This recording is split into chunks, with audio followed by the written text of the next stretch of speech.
최경영의 최강 시사.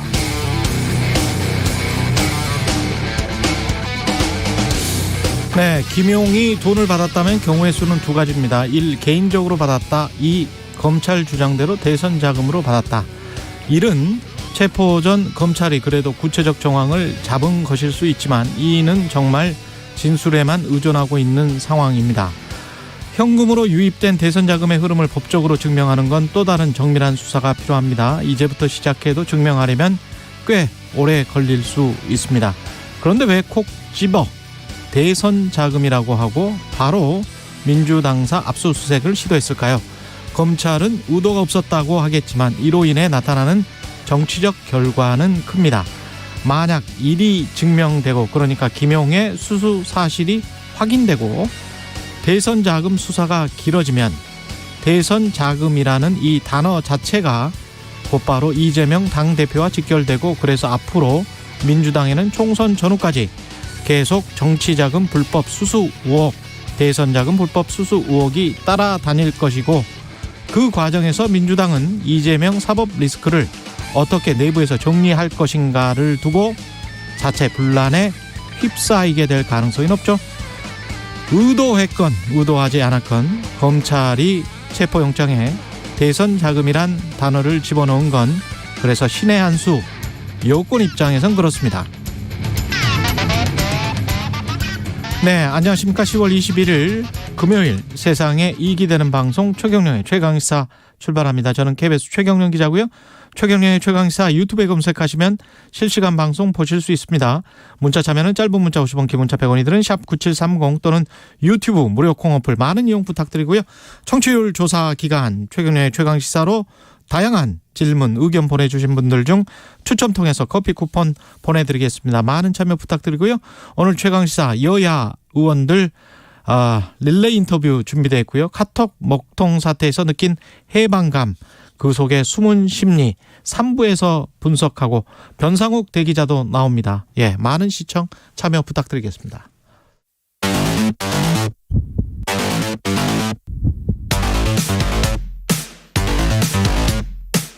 오늘 아침 가장 뜨거운 뉴스 언박싱.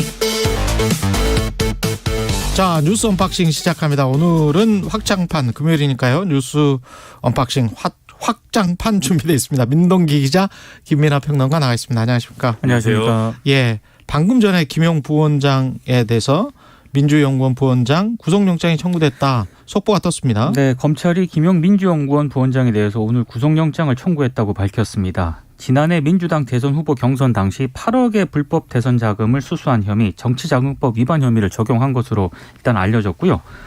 이재명 대표의 20대 대선 자금 조달 그리고 조직 관리 등을 김용 부원장이 담당을 했었는데, 검찰은 김 부원장이 지난해 2월 유동규 성남도시개발공사 기획본부장에게 대선 경선에 활용할 목적으로 20억을 요구했고, 이 가운데 8억을 현금으로 받았다는 게 검찰의 판단입니다. 그리고 오늘 몇 가지 언론 보도가 좀 더 있긴 한데요. 중앙일보 보도를 보면 검찰이 김용 부원장이 대선 자금 외에도 성남시 의원 시절인 2014년에 억대의 뒷돈을 수수한 혐의를 포착을 했고, 이걸 수사 중이라고 보도를 했고요.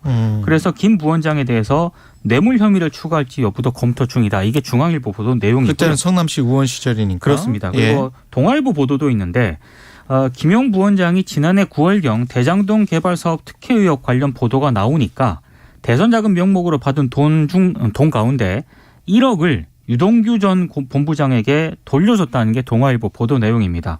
그리고 유동규 전 본부장이 배달 사고를 내면서 1억을 또 전달하지 않아서 김용 부원장이 실제로 가져간 돈은 8억 가운데 6억이다. 이런 내용을 또 동아일보가 보도를 하고 있습니다. 오프닝에서 말씀하셨듯이 김용 부원장이 어떤 명목으로든 돈을 받았다. 이것에 대해서는 이제 검찰이 상당 부분 확인한 것 같아요. 예. 어제도 말씀드렸지만 남욱 변호사라든지 돈을 만들어 갖고 전달한 과정에 있었던 사람들의 진술이나 이런 것들이 사실 일치하지 않으면 수사가 이렇게 뻗어나갈 수 없는 건데, 그런 부분도 이제 확인이 됐다라고 보이는데, 문제는 이제 그러면은 실제로 그러면 대선 자금으로 이게 유입이 됐고 그게 실제로 선거에 쓰였느냐, 이 대목인데, 말씀하신 것처럼 이제 현금이 오간 그런 정황이기 때문에 구체적으로 그것을 확인하는 수준까지 수사가 이루어진 것은 아닌 걸로 일단은 보여요. 다만 이제 이 문제에 대해서 그러면 그걸 확인하기 위해서라도 어쨌든 민주연구원에 대한 압수수색이 필요했다라고 이제 검찰은 아마 얘기를 할 텐데 예. 그래서 그런 뭐 연장선에서 보면은 결국 이 문제에 대해서 이재명 대표는 뭐 결백하다라고 얘기하고 있는 거 아닙니까? 그렇죠. 그럼 결국은 이제 법적인 권리를 충분히 행사하는 방향에서 그러한 어떤 전제를 놓고 지금 일단 반발하고 있지만 민주당이 검찰하고 잘 협의를 해가지고 압수수색이 되는 이 진행이 되는 방향으로 협의를 할 필요가 좀 있지 않나 이렇게 생각을 합니다. 그리고 만약에 돈이 수수 사실이 확인이 됐다면 이재명 당대표 입장에서는 측근이라고 하면 김용과 정진상이다 이렇게 이야기를 한 적이 있잖아요. 그렇다면 두 가지인 거죠. 하나는 측근이 돈을 받았다면 받은 사실을 모를 정도로 뭐 무능했다 이게 되는 것이고 두 번째는 만약에 받은 사실을 알고 그걸 대선 자금으로 썼다면 그거는 뭐 상상할 수 없는 일이고요. 그거는 뭐 정계 은퇴와 거의 민주당은 해체 수준의 재창당을 하지 않으면 안 되는 일이기 때문에 두 번째 가정은 그렇게 되는 것이고 그렇기 때문에 만약에 돈을 받은 사실이 확인이 된다면 이재명 당대표가 거기에 관해서는 사과를 하고 뭔가 그 조치를 취하지 않으면 이거는 그냥 넘어갈 수는 없는 사안인 것 같습니다. 다만 이제 그 밑단의 사안이 확인된다고 하더라도 네, 일단 예. 이거는 일단 언론 보도와 검찰이 구속영장을 청구했을 때 어떤 혐의를 적용하고 있다. 이제 이 부분에 관한 내용이고 예. 민주당의 의혹을 제기하는 부분은 또 있습니다. 그러니까 유동규 전 본부장과 관련된 건데요. 일단 유동규 전 본부장이 검찰청사에서 동고녀를 만났고 변호사의 접견도 거부했다라고 지금 주장을 하고 있거든요. 검찰이 일부 사실관계도 인정을 했습니다. 그게 인정을 했는데도 불구하고 회유는 안 했다라고 지금 검찰이 얘기를 하고 있는데 예. 일단 검찰의 주장은 필요한 사안의 진상 규명을 위해서 유동규 전 본부장하고 동고녀를 함께 조사를 했을 뿐 회유를 위해서 마주치게 했다는 거는 이건 흠집내기다 이렇게 반박을 하고 있습니다. 근데 일단 본인 의사에 따라 조사를 받았다라고 검찰은 주장을 하고 있습니다만 일부 변호인 입회가 없었다는 점은 또 인정을 하고 있거든요. 그래서 이제 유동규 전 본부장의 석방과 관련해서 잡음들이 계속 나오고 있다는 점도 조금 주목을 할 필요가 있는 것 같고요. 또 검찰이 구속 연장을 위해서 재판 병합을 신청을 했다. 그래서 모든 조치를 다 했다. 근데 이걸 법원이 안 받아들여서 이걸 따를 수밖에 없었다라고 하는 게 검찰의 주장인데 한겨레 등이 더 확인을 해보니까 이 병합 관련 의견서에는 또 유동규 전 본부장의 구속 연장 부분은 없는 걸로 확인이 됐거든요. 예. 그러니까 이제 민주당은 거 봐라. 검찰이 석방을 미끼로 유 전 본부장을 회유한 것 아니냐 이렇게 의혹을 계속 제기를 하고 있는 그런 상황입니다. 그러니까 민주당의 그림은 뭐 그런 거죠. 지금 말씀하신 대로 유동규 전 본부장에게 구속 연장하는 그런 방향으로 안 가도록 약속을 하고 그리고 또 유동규 전 본부장이 이제 원하는 예를 들면 지금 말씀하신 동거인과의 만남이라든가 이런 것들의 편의를 봐주고 그런 과정을 통해서 좀 이제 검찰이 유리한 진술을 하도록 만든 거 아니냐 이런 거죠. 근데 저는 이 문제도 이제 분리해서 볼 필요가 있다고 생각을 하는데 맞습니다. 그동안 네. 검찰에서 사실은 이제 뭐 적법하지 않은 수사 방식이라든가 무리수 그다음에 무슨 뭐 회유 이런 것들이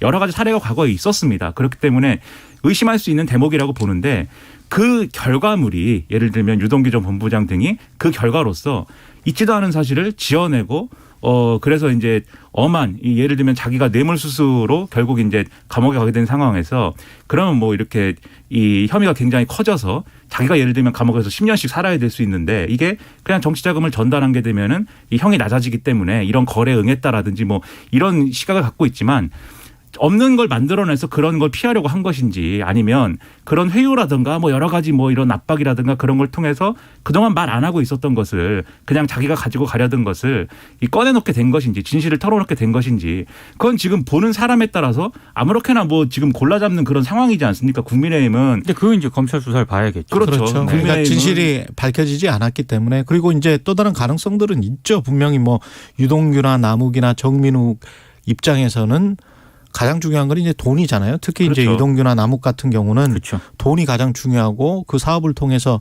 얻은 그 수익이 그대로 상당 부분 본인들 수익으로 남을 수 있느냐 없느냐가 굉장히 중요한 부분이기 때문에 굉장히 중요하죠, 그게. 그런 부분들을 통해서 진실을 엿바꿨다 아니면 말씀하신 대로 그냥 그걸 지키기 위해서 진실을 제공했다. 이거는 전혀 다른 문제입니다. 그렇죠. 예. 그 지금 상황에서는 보는 사람에 따라서 제각기 뭐 취향에 따라서 지금 얘기를 하고 있어서 저는 이 논쟁 구도나 이런 것들이 민주당이 계속 어떤 뭐 이것에 대해서 수사가 뭐 조작이 됐다든지 뭐 그런 방향으로만 계속 얘기를 하게 된다면 앞으로 그럼 오히려 이게 이후 상황에 대해서는 오히려 상황이 꼬일 수 있다라고 생각을 하고요. 이런 그렇죠. 민주당에게 불리하게 작용할 수 있는 게 합리적으로 그 부분에 대해서는 답을 해줘야 돼요. 그렇습니다. 예. 그래서 이거를 할 수 있는 지금 방식으로 지금 말씀하신 것처럼 해명할 건 해명하고 그리고 이런 의심이 남는다는 거는 뭐 얘기를 하면서도 검찰 수사를 앞으로 지켜보면서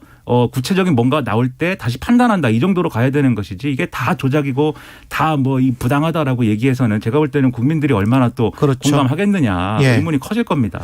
그래서 지금 당장은 민주당은 이제 당사 압수수색에 반발해서 야당 탄압이라고 하고 있는데 일단 이재명 대표의 발언 그리고 이어서 정진석 국민의힘 비대위원장 발언까지 함께 들을까요? 예, 함께 듣고 다시 한번 이야기를 나눠보겠습니다. 대선 자금 운운하는데 불법 자금은 이론 본 일도 쓴 일도 없습니다. 김용 부원장은 오랫동안 믿고 함께 했던 사람인데 저는 여전히 그의 결백함을 믿습니다. 정당한 법 집행을 가로막는 민주당의 행위는 어떠한 명분으로도 정당화될 수 없습니다. 공무 집행을 의도적으로 방해하는 또 다른 범법 행위일 뿐입니다. 이것은 법치주의와 자유민주주의에 대한 정면 도전입니다. 예. 자유민주주의에 대한 정당한 정면 도전이다. 아마 정진석 국민의힘 비대위원장. 여야의 이런 입장 차는 앞으로도 계속 유지가 될 거고요. 예. 특히 이제 어제 민주당이 긴급 의원총회를 열었잖아요. 이제 거기서 이제 여러 논의를 좀 한 것 같은데 일부에서는 뭐 장외투쟁에 나서야 한다 이런 주장까지 나왔다라고 합니다. 상당히 격한 어떤 그런 주장까지 나왔는데, 근데 일단 결론은 법사위를 제외한 나머지 상임위의 국감은 예정대로 진행을 한다 이런 쪽으로 일단 뜻을 모았고요. 이게 왜냐하면 오는 25일에 윤석열 대통령의 예산안 시정연설이 있고요. 그리고 11월 3일에는 대통령실을 상대로 한 운영위 국감이 예정이 되어 있습니다. 그러니까 이런 일정 등을 감안을 했을 때 밖으로 나가는 것보다는 안에서 싸우는 게 낫다 이런 판단을 한 것으로 보이는데, 예. 다만 어제 이제 그 법사위 국감을 거부를 한 것과 관련해서는 뭐 의원들 사이에 여러 논쟁이 있었다라고는 하는데, 일단 언론에 보도된 내용을 종합을 해보면 정부의 비대칭 때문에 오히려 검찰과 여당의 여론몰이 판만 깔아줄 수 있기 때문에 이 법사위는 사실상 보이콧하는 것으로 정리가 됐다고 합니다. 언론 보도에 이제 여러 가지 내용을 종합을 해보면 지금 말씀하신 대로 대검에 대한 국정감사 진행이 된 거지 않습니까? 그리고 네. 이원석 검찰총장이 실제로 여러 가지 얘기를 했어요. 예를 들면 유동규 회유설이라든가 뭐 민주당사에 이제 왜 압수수색을 갔는지 등등에 대해서 여러 가지 얘기를 했는데 다 불가피하고 회유는 없었고 뭐 이런 얘기들이고, 근데 거기에 대해서 민주당이 지금 이제 여러 가지 뭐 언론을 통해서 얘기하는 것처럼 뭐 조작이라든가 또는 뭐 이런 의심이 든다든가 이런 얘기만 계속했을 때에는 국민들이 볼 때는 이제 그게 무리한 것으로 비춰질 수도 있는 그런 상황이었다고 저는 생각을 하거든요. 그리고 또 어쨌든 압수수색 영장이 나왔는데 민주당이 그것을 이제 진입을 못하게 한 거에 대해서는 그게 우리 이제 뉴스를 항상 보는 사람들 입장에서는 그게 또 당연한 반응이고, 예를 들면 국민의힘 당사를 압수수색했으면은 국민의힘 똑같이 반응했을 거예요.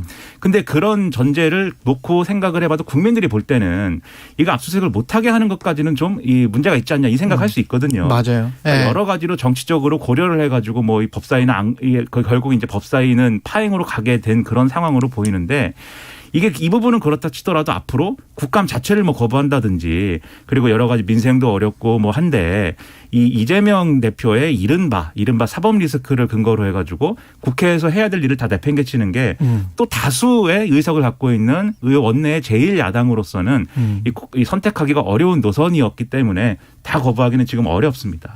대통령실 윤석열 대통령은 국민이 잘 아실 것 그러면서 이게 야당 탄압이 아니다라는 이야기를 간접적으로 내비친 거죠. 어제 이제 예. 대통령실 용산 대통령실을 출근하면서 기자들 질문을 받았는데요. 수사와 관련해서는 언론 보도를 통해 아는 정도다. 그리고 예. 수사 내용을 청질 정도로 한가하지 않다. 이 얘기를 했고, 그리고 이제 그 야당 탄압이라고 지금 민주당이 주장을 하고 있는데 여기에 대해서는 지금의 야당이 여당이던 시절에 언론사를 상대로 며칠씩이나 압수수색한 것을 생각을 해보면 그런 얘기가 정당한 건지 국민들이 잘 아실 거라고 생각을 한다. 이렇게 얘기를 했거든요. 예. 근데 이거는 아마 검언유착 의혹을 수사하던 문재인 정부 당시에 예. 채널A에 대한 언론사 압수수색 시도한 거를 아마 좀 언급을 한 것으로 보입니다. 근데 이제 언론들이 이거 팩트 관계를 정확하게 해야 되는데 그때도 압수수색을 하지는 못했습니다. 못했어요. 채널A 기자들하고 대치해서. 그래서 네. 채널A 쪽에서 이미 제출하는 방식으로 이게 정리가 됐거든요. 맞습니다. 예. 예, 그래서 이게 압수수색을 한 것처럼 마치 이제 언론에 보도가 되고 있는데 그때도 대통령의 압수수색은 워딩은 못했습니다. 뭐였다고요? 압수수색을 했다? 며칠 며칠씩 동안? 압수수색했다. 그 전 정권 때는 언론사를. 그건 팩트가 아니죠. 네. 예. 그러니까 저는 윤석열 대통령의 시계는 2020년 봄과 여름에 멈춰져 있는 것이냐 이런 의문이 드는데 그게 그 벌써 이전 정권에서 있었던 일이고 시일이 많이 지났지 않습니까? 그리고 그런 여러 가지 논란 끝에 어쨌든 윤석열 검찰총장이 정치에 참여해갖고 대통령도 되지 않았습니까? 지금 이 정권에서 일어난 일도 과거에 그런 맥락을 들어서 자꾸 설명하려고 하고 반박하려고 하고 결국은 전 정권 탓의 연장선에 있는 그런 뭐 얘기잖아요. 결국은. 그러니까 그런 말씀은 안 하는 게 좋다고 생각하고 오히려 이런 부분들이 있어요. 지금 말씀하신 것처럼 그때도 뭐 실제로 압수수색이 진행이 안 됐다 이렇게 말씀하셨지만 채널A의 검사들이 강제로 진입해서 그 언론사인데 아무리 그 의혹이 있고 그다음에 그것을 확인해야 되는 이유가 있다 치더라도 언론사에 진입하는 건 적절치 않다라고 저같이 여기저기 뭐 방송하고 뭐 이것저것 얘기하는 사람들도 다 네. 이렇게 얘기를 했고 언론 단체들도 그렇게 입장 내고 했습니다. 그러니까 많은 언론들도 그렇게 보도했습니다. 그렇습니다. 그러니까 민주당사에 대한 압수수색도 마찬가지거든요. 예. 민주당에서 얘기를 하잖아요. 이 이미 제출하는 방식으로 하면 안 되겠느냐. 근데 검찰이 아니다. 영장은 반드시 이 법원이 내준 것이기 때문에 집행을 안 하면은 우리가 큰일 난다. 이 이원석 검찰총장도 그렇게 얘기를 하면서 오히려 검사들이 그 현장에서 단추가 뜯기고 뭐 옷이 훼손되고 너무나 가슴이 아팠고 민주당의 공무집행 방해 혐의를 적용할지를 검토하겠고 이렇게 얘기를 하지 않습니까? 이런 거는 제가 볼 때는 이렇게 할 일이 아니고 이 민주당도 압수수색을 이 법의 어떤 보장을 받아서 받는 방식으로 가야 된다고 말씀드렸지만 검찰도 검찰의 대응이나 이런 것들도 온도를 낮춰야 돼요. 지금 서울중앙지검이 입장을 내고 민주당의 이런 이 압수수색을 거부하는 거에 대해서 뭐 거의 규탄 성명을 내듯이 이제 입장을 내고 있는데 이런 일련의 태도들이 검찰의 이런 태도들이 적절치 않고 그런 것에 어떤 근본적인 어떤 파장이 일어나는 진원지에 대통령의 이런 태도가 있는 거 아니냐 국민들이 이렇게 볼 수가 있거든요. 그리고 이 검찰의 공정성과 관련해서는 가장 핵심은 사실 윤석열 대통령의 아킬레스건은 여전히 김건희 여사입니다. 그렇죠. 김건희 여사의 주가 조작 의혹 사건과 관련해서는 돈과 계좌와 주식을 주가 조작 세력에게 맡겼는데 네. 그게 주가 조작 세력인지를 몰랐다라는 지금 해명이 나온 것이고 그 이후에 재판 과정에서 보면은 직접 주문을 해버렸잖아요. 네. 전화를 통해서 매수 주문을 했고 그 이후에 또 2차 주가 조작 세력이 있었던 시기에서도 역시 도이치모터스를 사고 그렇죠. 샀었던 거 아닙니까? 사고 팔았던 거 아닙니까? 근데 그러면 이제 이런 것들을 종합해서 볼 때는 당연히 소환 조사 또는 서면 조사 어떤 조사가 이루어졌어야 되는데 그 이후에 아무것도 없잖아요. 그리고 이제 이게 당연히 이거는 또 민주당 쪽에서는 그러면 김건희 수사해라. 이재명 수사해라. 뭐 이게 부딪힐 수밖에 없는 그런 상황이 되는 겁니다. 그래서 이제 국감에서도 계속 그 얘기가 반복이 되는 거고요. 네, 여야 대치는 격화되는 거고 그렇습니다. 근데 이제 민주당도 이제 이재명 대표와 관련된 의혹을 설명하고 성심성의껏 해명하고 합리적 수준에서 문제를 제기하고 이렇게 하면서 김건희 여사 문제를 거론하고 이것에 대해서는 그렇습니다. 왜 하지 않느냐라고 얘기하면 또 국민들이 아 그래 맞아라고 공감 많이 할 텐데 자기 의혹에 대해서 예를 들면 성심성의껏 이제 해명하지 않으면서 이재명 얘기 나오면 무조건 김건희 이렇게 가는 구도를 만드는 것도 그것도 맞지 않죠. 그렇죠. 제가 볼 때는 국민들이 공감하기 어려울 수 있다. 그러니까는 여기에 대해서는 합리적으로 접근하는 게 필요하다고 생각을 하고요. 그리고 이게 대통령이 지금 민주당에 대해서 그리고 과거 문재인 정권에서 있었던 여러 가지 일들에 대해서 계속해서 대립적 구도로 보고 계속 대결적 구도로 가고 이런 언동이 계속 나오는 거에 대해서 그거 자체가 지금 우려가 되는 겁니다. 왜냐하면은 검찰도 그렇고 여러 가지 감사원도 그렇고 국가기관들이 대통령의 태도에 어떻게든 코드를 맞추려고 쭉 따라가야만 되는 그런 나라인데 사실은 한국이 지금 그런 상태인데 좀 이 과거에는 어떤 관계였지 모르지만 이제는 윤석열 정권이기 때문에 좀 포용하고 그다음에 뭔가 이렇게 좀 협치할 수 있는 기반을 만들고 뭐 이런 태도를 보여야 되는 거잖아요. 지도자의 입장에서는. 그렇죠. 근데 이게 종북 주사파 발언도 그렇고 종북 주사파 발언에 대한 해명도 그렇고 그런 태도가 전혀 아닌 것으로 비춰지고 있거든요. 상당히 우려가 많이 됩니다. 개인적으로는 좀 아쉬운 게 뭐 검찰이 왜 김건희 여사와 관련된 수사를 제대로 안 하냐 이런 거는 뭐 민주당이 지적을 할 수도 있다고 보고요. 예. 이재명 대표와 관련한 여러 가지 뭐 태도라든가 민주당의 태도 언론들이 지적할 수 있다라고 생각을 하는데 근데 김건희 여사와 관련된 도이치모터스 주가 조작 의혹과 관련된 언론 보도는 거의 없죠. 사실상 지금. 뉴스타파 등을 제외하고는 전무한 실정이거든요. 뉴스타파 등이 아니고 뉴스타파 만 제외하고는 거의 없는 상황인 것 같아요. 이거는 정말로 좀 문제가 있는 것 같습니다. 네, 재판이 23번, 24번 지금 계속되고 있다는데 네. 그것과 관련해서 그 많은 법조기자들은 다 어디로 간 것인지 왜 계속 뉴스타파만 보도를 하고 있는 건지. 그 공판 취재하는 게 그렇게 어려운 것도 아닌데. 전혀 어려운 게 아니죠. 네. 예. 뭐 다른 일부 언론도 보도를 하긴 하는데 주되게 어쨌든 끌고 가는 것은 뉴스타파인 것은 부정할 수 없는 것 이해할 같습니다. 수가 없는 상황이에요. 예. 잠시 후 뉴스 언박싱 이어가겠습니다. 예. 7시 41분입니다. 출근길 날씨 정보입니다. 볼에 닿는 공기가 한결 부드럽습니다. 어제 아침보다 기온이 2도에서 4도 정도 높은데요. 다만 일부 내륙과 산지는 오늘도 5도 이하로 떨어져 있어 무척 쌀쌀합니다. 한낮에는 서울과 대전 19도, 광주와 대구 21도 등으로 20도 안팎까지 올라 어제와 비슷하겠고 일교차가 10도 이상 크게 벌어지겠습니다. 지금 경기도와 충청도에 안개가 짙게 껴 있고요. 서쪽 지역을 중심으로 미세먼지 농도가 높게 나타나는 곳이 있습니다. 오늘 인천과 경기 남부, 세종과 충남은 먼지 농도가 종일 나쁨을 보이겠고 일부 지역은 낮 동안 뿌연 먼지 안개가 끼겠습니다. 오늘 하늘에 구름 많이 끼다가 오후부터 차차 흐려지겠습니다. 현재 서울의 기온은 8.8도입니다. 날씨 정보 송소진입니다. 이어서 이 시각 교통 상황을 KBS 교통정보센터 김민희 씨가 전해드립니다. 네, 이른 아침부터 정체가 시작됐는데요. 현재 대부분 지역에 구름이 많이 끼어 있고요. 중부 내륙은 안개도 있어서 시야가 많이 답답합니다. 앞차와의 안전거리 유지 필요하겠습니다. 먼저 서울 양양고속도로는 양양 쪽 진입하신다면 현재 많이 막힐 텐데요. 화도 부근에서 있었던 화물차 사고를 처리하고 있기 때문입니다. 이 영향으로 남양주 오금소에서 화도 나들목까지 6km 구간 정체입니다. 영동고속도로는 강릉 쪽인데요. 안산분기점 부근 3차로에서는 승용차 사고가 나서 처리하고 있습니다. 경부고속도로 서울 방향 죽전휴게소에서 서울 요금소까지 밀리고요. 달래내 부근에서 반포까지 정체입니다. 반대 부산 쪽으로는 한남에서 서초까지와 신갈분기점에서 수원까지 제속도 못 내고 있습니다. 기흥에서 동탄분기점까지는 5차로를 막고 작업 중입니다. KBS 교통정보센터에서 정현정입니다. 오늘 하루 이슈의 중심. 당신의 아침을 책임지는 직격 인터뷰.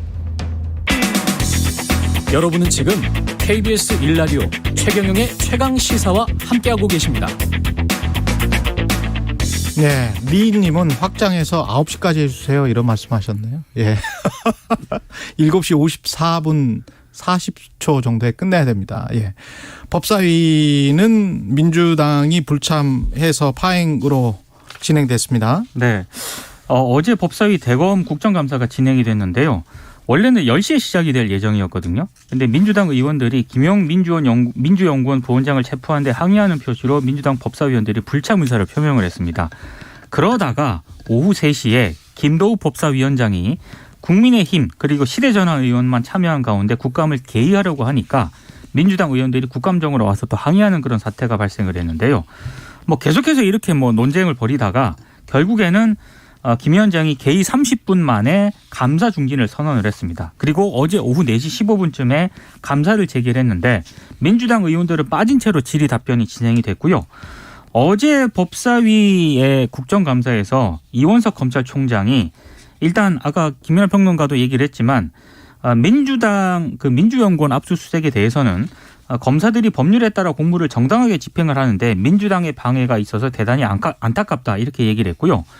정당에 대한 압수수색이라고 하지만 본인들은 그렇게 보지 않는다. 민주연구원은 민주당과 별개의 법인이고 별개의 불법한 자금수수 피의자의 책상에 국한한 영장 집행이다. 이렇게 얘기를 했고요. 그리고 어제 국감장에서는 또 서해 공무원 피살 사건과 관련해서 검찰총장이 한 발언이 있거든요. 문재인 전 대통령을 서면 조사할 가능성에 대한 질문을 받았는데 증거와 법리에 따라 일체 다른 고려 없이 수사해야 한다는 것이 원칙이다 이렇게 얘기를 하면서도 전직 대통령은 그 재임 기간에 국가와 국민을 대표하신 분이었기 때문에 조사에 신중에 신중을 기해야 한다. 또 이렇게 얘기를 하기도 했습니다. 아까 다 얘기한 거 빼고 이제 말씀드리면, 예. 그러니까 이원석 총장이 이 이른바 유동규 회유설에 대해서 과거에 이제 전 국무총리 수사할 때도 회유 문제가 거론이 돼서 10년이 지난 지금까지 검사들이 시달렸는데 어떤 검사가 자기 인생을 유암흑이라는 사람에게 걸 수 있겠는가 이렇게 얘기를 했거든요. 근데 그때는 그러면 과거에 그 의혹을 받았던 검사들 최종적으로는 이제 뭐 수사가 진행이 안 되고 무혐의가 되긴 했습니다만 그 검사들은 그럼 뭐 예를 들면 그 검사들이 했다고 하더라도 한명숙 전 총리 문제에 대해서는 뭐 인생을 걸만해서 그랬겠는가 그러면 그냥 이 권력의 핵심부가 어떤 의사를 갖고 있느냐에 따라서 검사들이 이리 흔들리고 저리 흔들리는 거 아니냐는 의심을 사람들이 갖고 있는 것인데 이런 발언으로 뭐 이 의심을 뭐 잠재우기는 어려운 발언으로 보이고요. 그리고 이제 문재인 전 대통령 수사 가능성에 대해서도 좀 애매해요, 이 얘기가.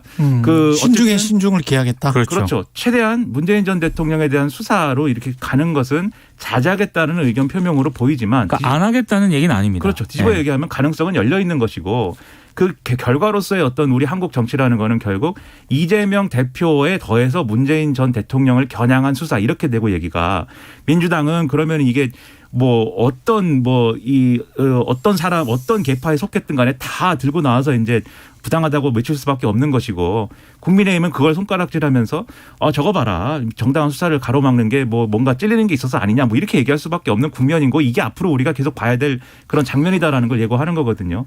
여러모로 좀 안타깝고 아쉬운 부분이 있습니다. 둘 다의 말에 일리가 있어요, 사실은 또. 그죠. 일말의 예. 진실이 없는 네. 그런 말들은 아니에요. 예, 뭐 그냥 그 사무실만 그 책상만 거기 PC만 하겠다는데 그거 뭐 안 되냐. 그 말도 저는 일리가 있다고 봐요. 검찰의 말도 일리가 있고 야당도 이렇게 체포영장 이후에 바로 이게 어떻게 압수수색이 당사 쪽으로 이게 나오지? 이게 시점도 잘 안 맞는데 뭐 네. 이런 말도 일리가 있는 것 같고. 예. 이 검찰총장 얘기는 그러니까 이게 보통 압수수색할 때 주거지하고 근무지를 하지 않느냐. 그러니까 네. 민주연구원을 근무지로 본 것뿐이다. 다만 민주연구원하고 민주당은 어쨌든 독립된 법인으로 있지만 예. 업무 공간이 같이 있는 것에 대해서 자기도 네. 고민을 했다는 거예요. 그렇지만 압수수색 영장 집행 안 할 수는 없으니까는 오케이 한 거다라고 얘기를 하지만 아까 뭐 앞에 말씀드렸듯이 꼭 반드시 그런 것은 아닐 수 있다는 것이고 그리고 또 과거에 청와대도 압수수색했다 이렇게 얘기를 하는데 청와대 압수수색이라는 것도 대개는 이미 제출 방식으로 됐습니다. 맞아요. 예. 그러니까 이런 것들을 구분하지 않고 그러니까 지금 민주당이 이미 제출도 거부하고 있는 건 아니지 않습니까? 예. 그리고 이미 제출을 검찰이 정 받아들이지 않는다라고 하면 압수수색을 열어줘야지 뭐 별 수 있습니까? 사실 이런 부분에 대해서는. 별 수 없어요. 예. 그렇죠. 그런 것들 과거에 또 예를 들면은 그런 언론 보도도 있어요. 예를 들면은 참여정부 때 한나라당도 중앙당 압수수색 당했다 뭐 이렇게 얘기를 하는데 정확히 얘기하면 그때도 한나라당이 이 정권 탄압이라고 반발해서 압수수색 대상이나 이런 것들을 도당이나 뭐 이런 지금의 도당이나 이런 쪽으로 내려보냈거든요. 그래서 그때 압수수색 네. 들어간 거는 도당이고 뭐 이렇습니다. 중앙당이 아니었습니다. 그러니까 사실은 문제가 될 수 있다라는 걸 검찰도 충분히 알았을 것이고 그 과정에서 나온 여러 가지 얘기들이기 때문에 민주당과 검찰 모두가 좀 유연하게 대처했으면 좋겠다. 이거 가지고 뭐 세상 끝날 때까지 싸우고 이런 그림은 아니었으면 좋겠습니다. 맞습니다. 예, 딱딱 팩트로만 거기 정확하게 합리적으로 할 수 있는 부분들이 분명히 있을 것 같은데요. 예, 영국 추러스 총리가 사상 최단기 사임했습니다. 임명된 지 44일 만에 물러났습니다. 예. 역대 최단면 총리로 이름을 남기게 됐고요. 결정적인 이유는 부자 감세 등 경제정책 관련 실책 때문인 것으로 언론들이 분석을 하고 있습니다. 실제로 트러스 총리는 부자와 기업의 세금을 줄여주면 투자로 이어져서 전체 경제가 크게 성장한다는 이른바 낙수이론 신봉자로 알려져 있는데요. 지난 9월 연 450억 파운드 우리 돈으로 73조 원 규모의 감세 조치를 발표한 적이 있거든요. 예. 이런 감세 정책이 인플레이션을 다시 자극할 것이라는 전망이 나오면서 당시 파운드화 가치와 영국 국채 가격이 폭락을 했습니다. 이것 때문에 상당히 정치적으로 공경에 처해 있었는데 최근까지 하원에서 열린 총리 질의응답에서 이 트러스 총리가 굳건히 본인의 자리를 유지하겠다라는 입장을 밝혔는데 최근 들어서 보수당의 지도급 인사들을 만난 뒤에 사임 성명을 발표를 했습니다. 아무래도 좀 이 자리에서 좀 사퇴 요구가 좀 쏟아진 게 아닌가 이렇게 해석을 하고 있습니다. 이게 남의 나라 얘기 같지만은 남의 나라 얘기가 아닙니다, 사실.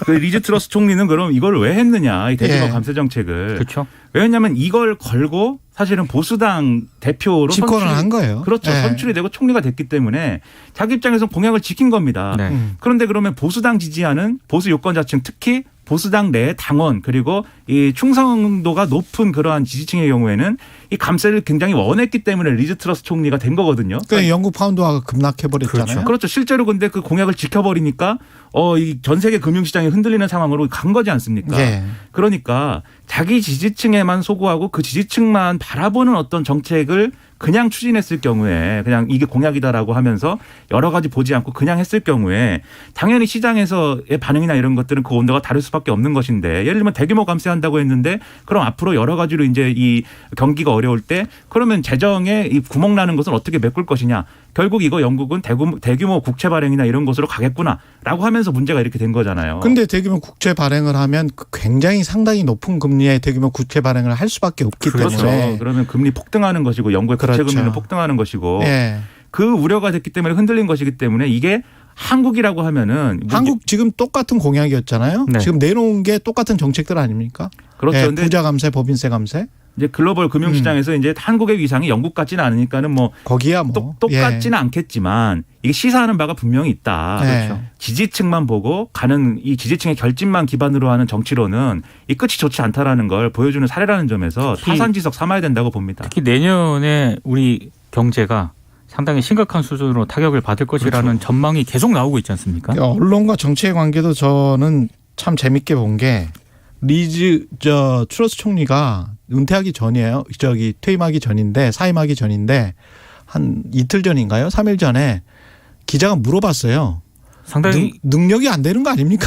거칠게 물어보더라고요. 네. 영국 기자들은. 총리한테 능력이 안 되는 거 아닙니까? 총리로서? 이렇게 물어보니까 무안해서 총리가 대답을 못하고 그냥 가더라고요. 근데 그 정도의 언론과 정치 관계가 있다. 우리 같으면 아마 그렇게 물어봤으면 압수수색 당했을 것 같은데. 일단 문자 폭탄에 시달리다가 네, 압수수색 한다고 그러고 뭐 세무조사 네. 한다고 그러고 그랬지 않았을까 뭐 이렇게 생각할 겁니다. 국민들이. 예. SPC 계열사의 재판공장 여기도 압수수색 당했군요. 여기는 뭐 마땅히 당해야 될 만합니다. 그 20대 노동자 사망 사고와 예. 관련해서 경찰이 SPL 평택 공장에 대한 압수수색에 나섰습니다. 뭐 공장의 근무 수칙이라든가 자동 방호 장치 부착 여부 등에 대한 뭐 각종 문서라든가 자료 등을 확보할 방침인데요. 그리고 고용노동부가 지난 18일 SPL 대표이사를 산업안전보건법 그리고 중대재해처벌법 위반 혐의로 입건해 조사 중인데, 근데 어제 이제 언론들이 좀 많이 주목을 받았던 사건이 하나 있었는데요. 사고 직후에 SPC 쪽에서 그 노동자 빈소 있지 않습니까? 거기에 파리바게뜨 빵을 보냈다라고 합니다. 빵이 담긴 상자 2개를 놓고 갔다라고 하는데요. 예. 여기에 대해서 해명은 이렇습니다. 직원이나 가족이 상을 당해서 빈소가 차려지면 회사 방침에 따라 그동안 해온 것처럼 경조사 지원품으로 제빵 회사니까 빵도 보낸 것일 뿐이다. 이렇게 해명을 했는데 이 여성 노동자가 빵 만들다가 지금 사고를 당해서 사망을 한 거지 않습니까? 너무 좀 배려가 없지 않나 이런 생각이 좀 듭니다. 사람을 사람으로 생각하지 않고 기계로 생각하니까 이런 일이 벌어지는 것 일이죠. 아니냐라고 국민들이 얘기를 합니다. 그래서 기업 입장에서 좀 반성이 필요하고 이런 일이 재발하지 않도록 하는 법 제도나 이런 것들을 확충해야 되고, 윤석열 대통령 어제 출근길에서 이렇게 얘기했어요. 법 제도 이윤 다 좋지만 사업주나 노동자가 서로 상대를 인간적으로 살피는 배려는 하면서 사회가 가야 되는 거 아니냐라고 얘기를 했습니다. 얼마나 좋은 얘기입니까? 이 얘기를 좀 이 다 가슴에 새겼으면 좋겠는데 예. 문제는 기재부는 또 중대재해처벌법을 뭐 이렇게 처벌조항을 빼자고 그러고 뭐 이러잖아요. 예. 대통령의 말씀을 가슴에 새기기 바랍니다. 예, 정책으로 이런 게 나타나야 돼요. 말로만 해서 이렇게 다독일 수 있다. 경산호위 위원장도 바꿔야 됩니다. 예. 굿모닝 뉴스 언박싱만 2시간 하면 안 되나요? 0197님도 그런 말씀해 주셨는데요. 예. 여기서 문 닫아야 되겠습니다. 뉴스 언박싱. 예, 민동기 기자, 김민아 평론가였습니다. 고맙습니다. 고맙습니다. KBS 1라디오 최경영의 최강시사 1부는 여기까지고요. 잠시 후 2부에서는 여야 의원들 차례로 만나보겠습니다.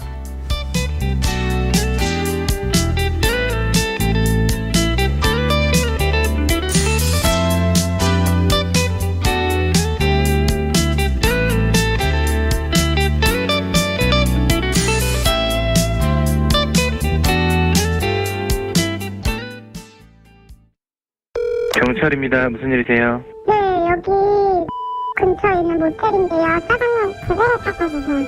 짜장면이요? 혹시 남자친구한테 맞았어요? 네. 짜장면 집이라고. 이제 이런 상황에서 음식 주문을 가장하지 않고도 더 안전한 112 신고가 가능합니다. 112에 전화를 건 뒤 숫자 버튼을 똑똑 눌러 말할 수 없는 상황임을 알려주세요. 경찰은 말 없는 112 신고인지 확인한 뒤 문자 메시지를 보내드립니다. 클릭만 하면 위치 확인부터 영상 전송, 비밀 채팅까지 가능한 보이는 112가 실행되어 여러분을 도와드립니다. 경찰청. 안녕하세요. 심장 이식을 받고 두 번째 삶을 살고 있는 KBS 기상캐스터 오수진입니다. 오늘 하루도 4만여 명의 환자들이 장기 이식을 기다리고 있다는 사실 알고 계셨나요? 그중에서도 하루 평균 7명의 환자가 이식을 받지 못해 안타깝게 세상을 떠나고 있습니다. 여러분, 장기 기증은 한 명의 뇌사장기 기증자가 9명의 생명을 살리는 고귀한 나눔입니다. 생명 나눔의 첫걸음은 장기 기증 희망 등록입니다. 장기 기증 희망 등록에 동참해주세요. 당신만이 살릴 수 있는 생명이 있습니다. 이 캠페인은 보건복지부와 함께합니다. 내 옆에 정말 배를 골마서 힘들게 하는 그런 분들이 있는가 살펴볼 수 있는 사랑도 필요합니다. 해가 뜨고 다시 지는 곳에 2022 KBS 연중기획 기억을 기록하다. 나의 작은 방. 토마스의 집은 다 저희들이 밥을 무료로 해드리고 있습니다. 생활고나 이런 모든 것이 어려운 사람들이 와서 하는 곳이거든요. 후원금만으로만 우리가 살고 있기 때문에 그동안에 몇 번 전세를 옮겼어요. 그래서 몇 번 움직이면서 쫓겨나기도 하고 주변에서도 많은 반대도 하신 분들이 있고 그래서 어려움 속에서 지방 어느 곳이든지 봉사하시는 많은 봉사자들에게도 정말 감사드리고 이러한 토마스의 집이 더 많은 사람들한테 위로와 힘이 되었으면 하는 나라의 실정이나 코로나 때문에 힘들어하는 때를 보면은 우리가 돈이나 명예나 권력으로 힘으로 사는 세상이 아니라 따뜻한 손길이 얼마나 필요한가 하는 것을 쌀 한 톨의 나눔이 된다는 것은 절실히 느끼기 때문에 토마스의 집 김종국 신부는 기억합니다. 500여 명이 하루 한 끼를 먹으려면 쌀 한 가마니가 필요합니다. 오늘이 혹시 무료 급식 마지막 날이 아닐까 걱정할 때도 있었습니다.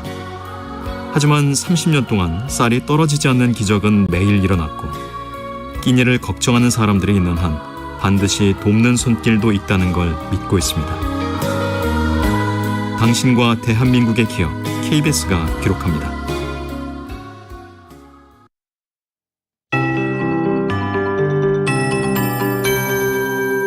KBS 58분 날씨. 오늘 아침은 어제보다 덜 쌀쌀합니다. 지금 어제 같은 시각보다 2도에서 4도 정도 높아서 서울이 9도, 광주 10.2도 등을 보이고 있습니다. 다만 일부 내륙과 산지는 오늘도 5도 이하로 떨어져서 서리가 내린 곳이 있습니다. 한낮에는 서울과 대전 19도, 전주 20도, 대구 21도, 강릉, 부산, 제주 22도 등으로 어제만큼 오르겠고요. 주말 동안에도 예년 이맘때 가을 날씨가 나타나 야외 활동하기에 좋을 전망입니다. 다만 일교차가 10도 이상 크게 벌어지니까요. 주의하시기 바랍니다. 오늘 전국에 구름 많다가 차차 흐려지겠고 강원 산지에는 오후에서 밤 사이에 빗방울이 떨어지는 곳이 있겠습니다. 지금 경기도와 충청도에는 안개가 짙게 낀 곳이 있습니다. 가시거리가 200m 미만으로 무척 짧은 지역도 있는데요. 기온이 오르면서 안개는 차차 사라지겠지만 미세먼지 농도가 높은 지역은 먼지가 뒤엉켜서 낮 동안에도 뿌연 먼지 안개로 남아있겠습니다. 오늘 인천과 경기 남부, 세종과 충남은 미세먼지 농도가 종일 나쁨을 보이겠고요. 서울 등 그 밖의 서쪽 지역도 오전과 밤에 공기가 탁하겠습니다. 주말 동안에도 미세먼지를 주의하셔야겠습니다. 현재 서울의 기온은 9도, 습도는 89%입니다. 송소진입니다.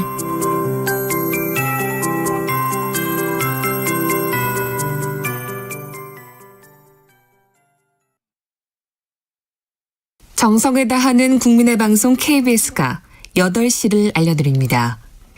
AM 711kHz, FM 97.3MHz, KBS 1라디오입니다.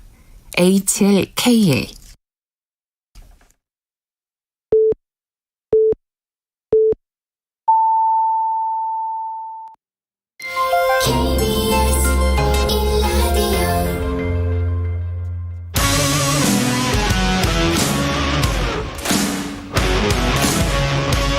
오늘 하루 이슈의 중심 최경영의 최강 시사. 네, 어제 대검찰청에 대한 국회 국정감사가 있었지만 민주당의 보이콧으로 하루 종일 파행을 빚었습니다. 양측의 입장 차례로 들어보겠습니다. 먼저 여당 법사위원 중 한 분입니다. 국민의힘 전주혜 의원 전화로 연결돼 있습니다. 안녕하세요. 예, 안녕하세요. 반갑습니다. 예, 반갑습니다. 어제 법사위는 사실상 파행이었죠? 그렇진 않습니다. 민주당만 불참한 가운데에서요. 예, 국감, 대검에 대한 국감이 열렸습니다. 그래요? 법사위만 지금 민주당이 불참을 했고요. 그랬죠. 어제 열린 다른 상임위에는 정상적으로 민주당 의원들이 정상적으로 출석해서 진행이 된 것으로 알고 있습니다. 예, 그러니까 국민의힘만 참석해서 근데 그 전에 앞에 무슨 참석하기 전에 서로 고성이 오갔다는 보도는 있었는데요. 네. 예, 어떤 상황이었습니까? 그러니까 어제 아침 9시에 민주당 의총에서 국감을 정상적으로 진행하자 이렇게 결정이 되지 않았습니까? 근데 유독 법사위만 민주당 의원들이 보이콧 선언을 한 것이죠. 그런데 국감이라는 것은 국민과의 약속입니다. 그리고 또 민주당이 불참한다고 해서 다른 날로 날짜를 잡을 만한 그런 여유 좀 그렇게 하기도 좀 어려운 상황이었고요. 그래서 국민의힘과 시대전환 조정훈 의원만 이제 참석한 사이에서 이제 오후 3시에 개의를 해서 진행을 하려고 했습니다만 그때 갑자기 민주당 법사위원뿐만 아니라 진성준 수석 부대표랄지 몇 명의 민주당 의원들이 법사위장에 들어와서 피켓팅을 하는 것까지는 그렇습니다만 위원장석을 가로막고 고성을 지르면서 그래서 회의 진행을 방해를 했죠. 그래서 그런 부분에 있어서는 굉장히 유감이고요. 그 이후에 민주당 의원들이 퇴장한 상태에서 정상적으로 대검 국감은 이루어졌습니다. 민주당 법사위원들이 지금 주장하는 게 윤석열 대통령과 한동훈 법무부 장관의 대국민 사과, 이원석 검찰총장 사퇴 이게 요구가 받아들이지 않으면 국감에 응할 수 없다. 이건 것 같은데요. 이거는 어떻게 생각하세요? 그 조건이라는 것이 사실 굉장히 명분이 없는 것이죠. 명분이 없다. 결국은 지금 진행되고 있는 김용 씨에 대한 불법 자금 수수 사실 그거 하지 말아라 사실 그런 내용 아니겠습니까? 그런데 그것은 민주당을 성역화해라. 민주당을 수사하지 말아라 지금 그런 것이기 때문에 그것은 받아들일 수가 없는 것이죠. 그래서 어제 민주당 법사위원들의 이러한 태도는 결국은 대검 국감을 할 만한 그런 의지도 준비도 안 돼 있다 보니까 그것을 합리화하기 위해서 핑계를 댄 것이다 저는 그렇게 보고 있습니다. 그 정당하게 발부받은 압수수색입니다. 이 압수수색 집행을 오히려 민주당이 방해를 했죠. 그러면서 오히려 검찰에 사과를 요구를 하고 어떠한 문책을 요구한다는 것은 이것은 전형적인 적반하장식의 이런 선동 정치로 이러한 부분에 대해서 강력하게 저는 유감을 표명하는 바입니다. 야당 탄압을 주장을 하면서 민주당 의원들이 김건희를 체포하라 이런 구호도 외쳤었는데. 그러니까 그런 것이 굉장히 선동적인 것이죠. 그리고 이제 민주당에 대해서는 저는 여러 차례 사실 실망스러운 게 뭐냐면 끊임없는 사실 왜곡과 선동을 합니다. 그러니까 뭐냐면 어제 첫 번째 내건 조건이 당사에 대한 압수수색을 그것을 중단해라 이랬거든요. 당사 압수수색이 아니에요. 민주연구원 부원장실과 당사는 그 의미가 다르고요. 그리고 민주연구원과 당사는 별도의 법인입니다. 이번에 검찰이 압수수색 영장을 집행하려고 한 것은 이것은 민주연구원의 김용 부원장실이었습니다. 그럼에도 불구하고 이걸 자꾸만 당사색이라고 이렇게 정치 선동을 하는 것이죠. 그래서 이러한 부분이 국민들로 하여금 굉장히 많은 혼란을 줄 수가 있기 때문에 이러한 점에서 정말 그 민주당의 끊임없는 사실 왜곡과 선동을 자제해 줘야 된다 이렇게 생각을 하고 있습니다. 별개로 김건희 여사에 대한 그 수사는 미진하다고 생각하지는 않으시고요? 저희가 여러 차례 말씀드렸습니다만 이것이 고발된 것이 2020년 4월이었습니다. 그러면 그때가 언제입니까? 문재인 정부 하였고요.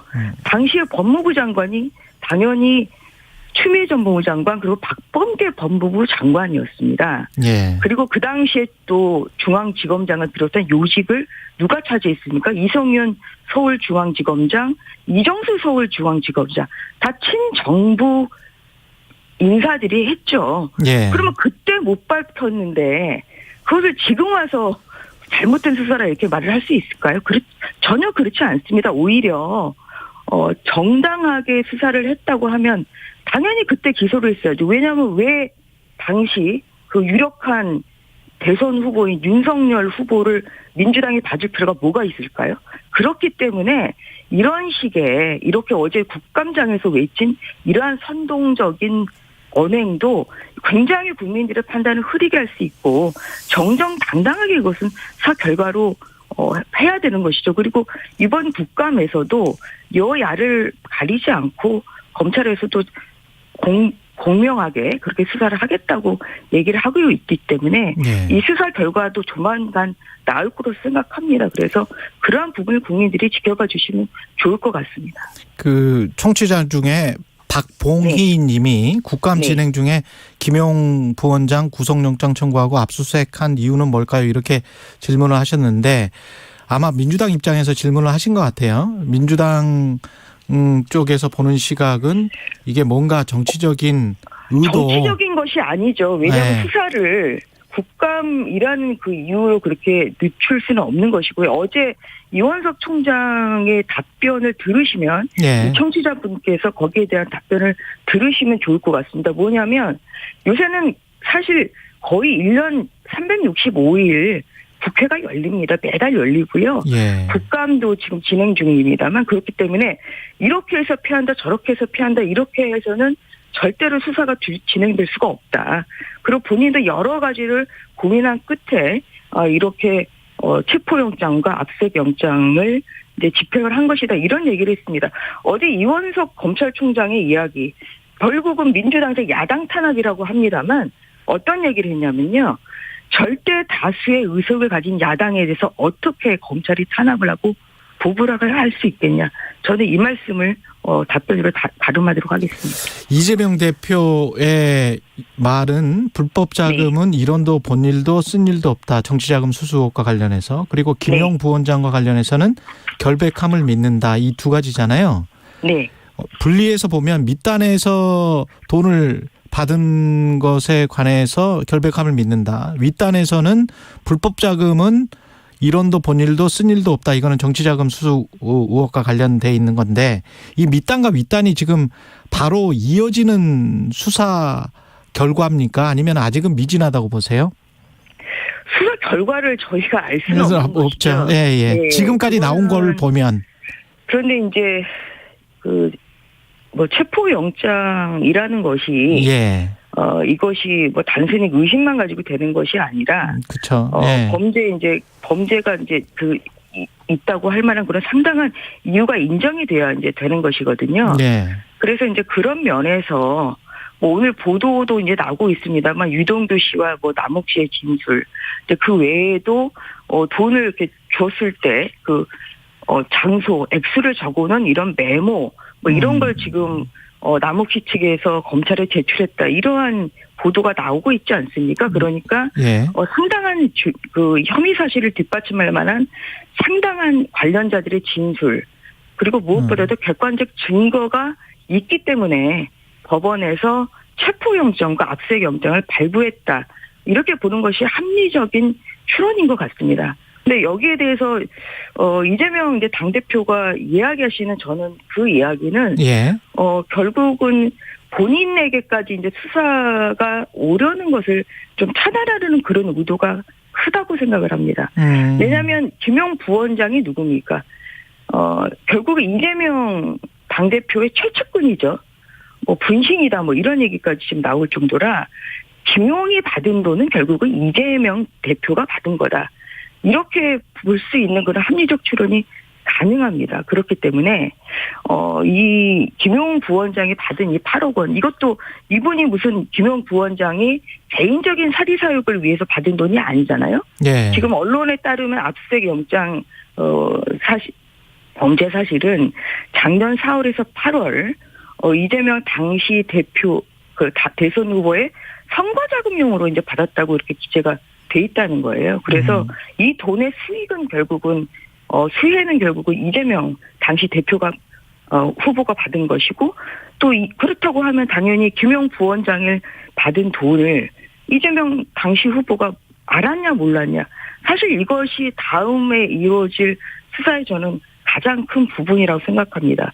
그렇기 때문에 지금 이제 하고 있는 그런 이재명 당대표의 발언은 결국은 꼬리 자르기용의 이런 발언이다 저는 그렇게 생각하고 있습니다. 꼬리 자르기용이다. 예.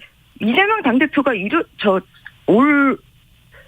작년 9월 18일에 이런 얘기도 했어요. 예. 대장동 개발 1원도 안 받았다. 이렇게 얘기를 하셨거든요. 예. 그런데 지금 김용 부원장이 대장동 개발 돈을 받은 것이죠. 지금 8억 원을 받았다고 지금 언론 보도가 나오고 있습니다. 예. 결국 이 말도 결국은 저는 거짓말일 가능성이 크다 이렇게 보고 있고 이런 부분을 검찰이 정말 여야 막론하고 정말 좌고우면하지 말고 정말 명명백백하게 밝혀야 된다 그렇게 생각합니다. 민주당 쪽에서는 유동규 전 본부장이 이렇게 출소되는 상황에서 김용 부원장을 체포한 것 이게 석방을 약속하고 회유한 것 아니냐. 진술을 이끌어낸 거 아니냐. 그 진술이 뭐 진실인지 아닌지는 모르겠습니다만 어떻게 보세요? 이런 시각은? 어제 이원석 총장의 이야기는 이제 이러더라고요. 예. 오히려 회유와 합격을 억압을 하려면 구속을 시킨 상태에서 하는 것이 더 좋다. 사실 그게 상식적이죠. 유동규를 구속시킨 상태에서? 네. 그렇게 해야 오히려 자주 부를 수 있고 이러니까요. 그렇기 때문에 오히려 회유와 협박이 더 쉬운 거 아니냐 이제 그렇게 얘기를 하고 있고 이거는 이제 이런 것도 저는 민주당이 굉장히 함정적인 근거 없이 물타기로 지금 쟁점 흐리기를 하고 있다고 생각을 하고 있습니다. 왜냐하면 생각을 해보면 사실은 지금 유동규 씨는 대장동 4,040억의 천문학적 수익을 얻은 대장동 개발 사건의 핵심 주범입니다. 이분이요. 예. 그리고 지금 재판이 진행 중이잖아요. 예. 그러면은 가장 큰 유죄가 인정된다고 하면 가장 큰 중형을 받을 수밖에 없습니다. 그렇죠. 그런데 과연 스스로 내가 진짜 최고 책임자인가 주범인가 이런 생각이 나지 않겠습니까? 그렇기 때문에 회유와 협박이 아니라요. 지금 언론에서 나오는 얘기는 뭐냐. 대장동 일당이 입을 열기 시작했다는 겁니다. 그렇기 때문에 이재명 당대표 민주당이 좀 떨고 있는 것이고요. 예. 이러한 유동규 씨와 남욱 씨의 진실의 입을 막기 위해서 지금 회유하고 있다. 협박하고 있다. 저는 이렇게 선동을 하고 있다고 생각합니다.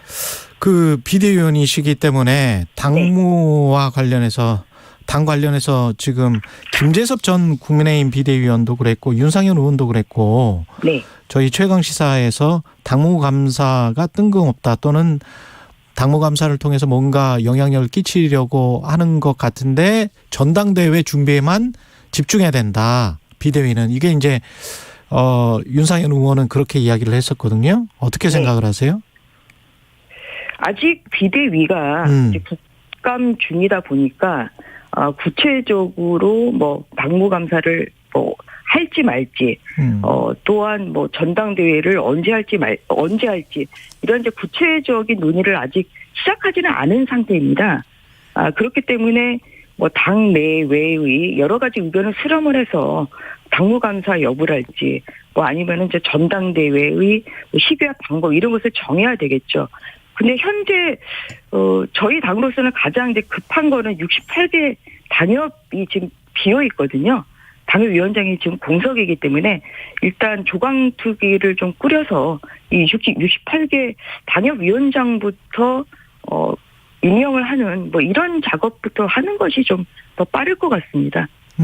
그리고 참 지금 비대위 하면서 11월 초인가요? 다음 달 초에 윤석열 대통령과 당 지도부 만남이 지금 확정됐습니까? 저는 뉴스 보고 좀 알았습니다. 아, 그래요? 그래서 지난해 8월 말에 1차 비대위원들과의 만남이 예정돼 있었지만 그 직전에 가처분 이제 결정이 인용되는 바람에 취소가 된 적이 있거든요. 예. 그래서 이제 2차 비대위가 이제 출범한 지가 한 달 정도 됐고, 그 사이에 또 이 가처분 소송에서 국민의힘이 승소를 했고, 이제 그로 인해서 당이 좀 안정화되고 있지 않습니까? 네. 그래서 뭐 이런 시점에 윤석열 대통령과 그 비대위원들과의 만남은 자연스러운 것이고요. 제 생각으로도 한 11월 중에는 뭐 그 만남이 성사되지 않을까 이렇게 생각하고 있습니다. 혹시 만나신다면 어떤 내용을 이야기하실 건지 궁금하네요. 저희가 아무래도 지금 현재 국감을 하고 있고요. 예. 그리고 또 국민의 이제 대표이다 보니까 예. 국민들의 여러 가지 소리를 좀 전달을 해드리는 것이 제일 좋을 것 같습니다. 일단 경제가 굉장히 그렇죠. 어렵고요. 예. 또 실업 문제도 또 굉장히 또 어렵고 내년부터 정말 힘들 것 같습니다. 네, 그래서 이제 그런 데에 대한 여러 국민들의 좀 소리를 전달해드리고 싶고요.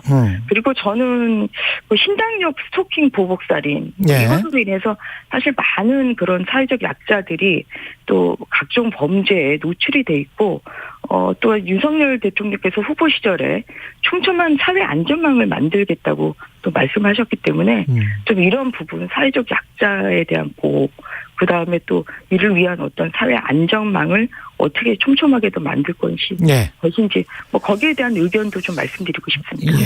국민의힘 전주혜 의원이었습니다. 고맙습니다. 네, 감사합니다. 공정, 공익, 그리고 균형. 한 발짝 더 들어간다. 세상에 이익이 되는 방송. 최경영의 최강시사.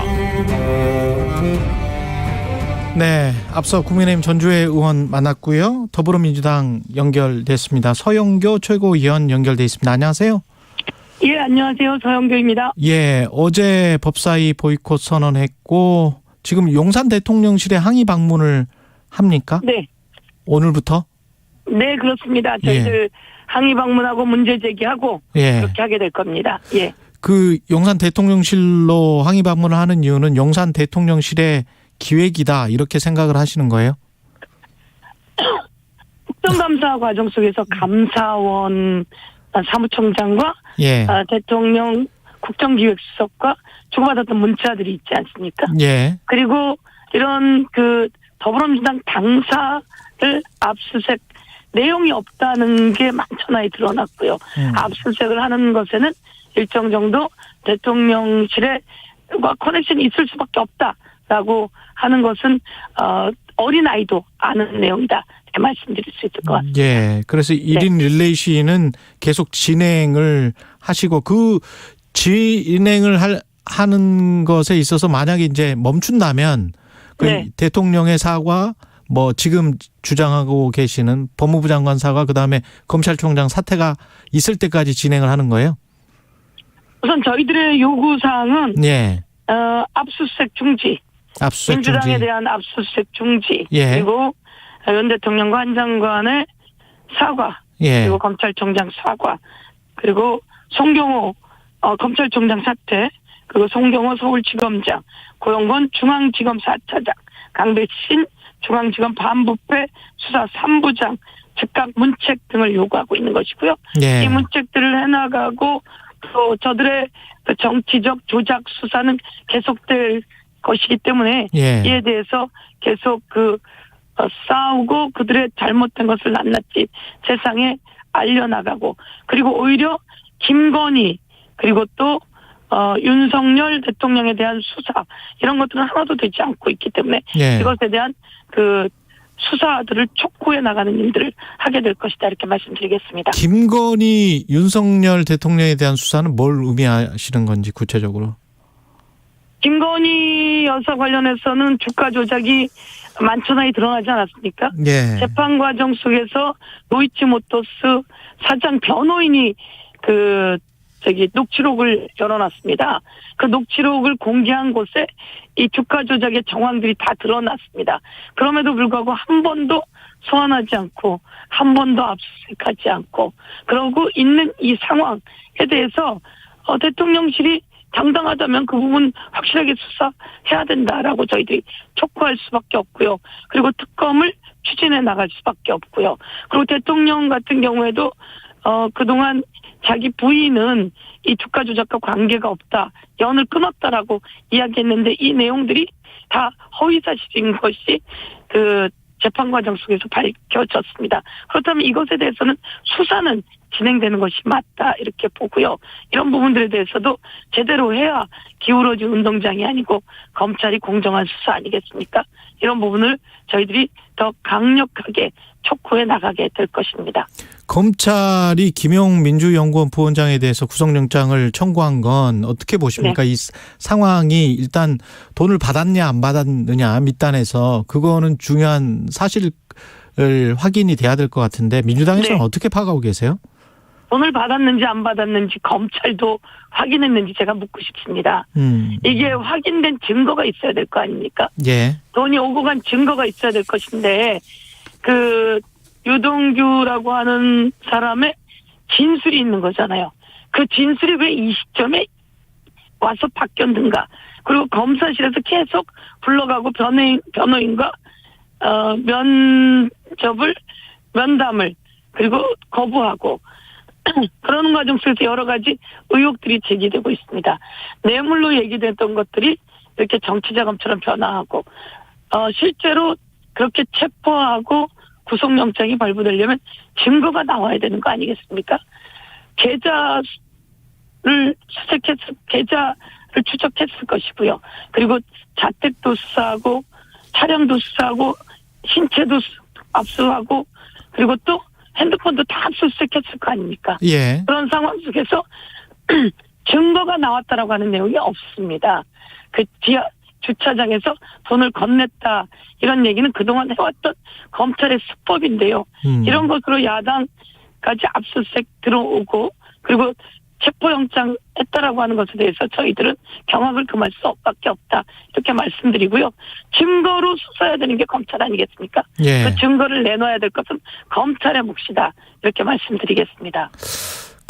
사실상 윤석열 대통령을 배우로 보고 있는 민주당 주장에 반해서 윤석열 대통령은 수사 내용을 챙길 정도로 한가하지 않다 이렇게 이제 선을 그었잖아요. 당연히 그렇게 말을 하겠죠. 예. 그런데 야당 당사를 압수수색하려고 하는 것은 그 검사들이 그런 판단을 했을까요? 내용도 없을 텐데요. 이 야당 당사에 있는 그 컴퓨터는 빈 깡통 컴퓨터입니다. 그 사람은 와서 컴퓨터를 하지도 않았을 거라고 저는 생각하는데요. 예. 왜냐하면 그럴 시간이 없습니다. 그리고 돈을 건넸다라고 하는 게 아까 질문 말씀처럼 예. 지하 주차장에서 건넸다라고 하는 이야기를 하는데요. 예. 그럼 그 돈이 있어야 될 거 아닙니까? 예. 돈의 흔적이 있어야 될 것이고요. 그런데 그 돈의 흔적을 다 압수수색했으면 나왔을 거 아닙니까? 그게 22년 10월에 있는 그러면 이 더불어민주당 당사에서 그 돈의 흔적이 있을까요? 그 말도 안 되는 내용의 이야기이고요. 예. 그럼에도 불구하고 이런 무리한 압수수색을 하고 들어오는 것은 무엇일까? 이거는 제가 보기에는 그 뒤에 이런 힘들이 있다라고 말씀드리고요. 그 압수수색하는 날 대통령이 마이크를 들고 그 여당 원외위원장들과 총선 이야기를 하지 않습니까? 이런 것 전부 다 대통령의 중립성 위반인데 이런 부분들에 대해서 저희들이 의혹을 제기할 수밖에 없는 시점이고 아마 삼척동자도 아는 내용이다 이렇게 생각하고 있습니다. 의원님 지금 말씀하신 대로 빈 깡통의 PC라면 그리고 네. 이제 국민의힘 쪽에서 떳떳하다면 그냥 응해라 이렇게 하고 있으니까 네. 압수수색 그 사무실을 그냥 이렇게 비워주면서 PC 가져가라고 해버리면 훨씬 더 이제 국민들이 민주당도 별로 이 혐의를 안 두고 있구나. 그냥 신뢰할 수 있구나. 오히려 그렇게 생각하지 않을까요? 그냥 응해버리면? 그러면 이렇게 말씀드리겠습니다. 예. KBS에서 예. 그런 내용이 있다고 하는데 예. 내용이 없어요. 예. 그럼 압수수색 들어온다 그러면 그냥 열어주시겠습니까? 아니 그건 이게 이런 거거든요. 예. 김혜경 여사 관련해서 129번을 압수수색합니다. 예. 압수수색할 때 언론에다가 또 흘리게 됩니다. 예. 그럼 긴급으로 속보로 치게 됩니다. 이게 선거에 영향을 미친 거죠. 지방선거에. 마찬가지로 예. 곳곳에 압수수색을 합니다. 저는 압수수색 남발도 검찰의 문제라고 생각을 합니다. 내용이 없는데 압수수색을 할 때는 압수수색할 만한 내용이 있어야 합니다. 여기에서 오랫동안 근무를 했고 그 당시에 근무를 해서 그 당시에 흔적들이 남아있다면 그런 거 저는 압수수색하는데 명분이 있기 때문에 제공해야 된다고 생각합니다.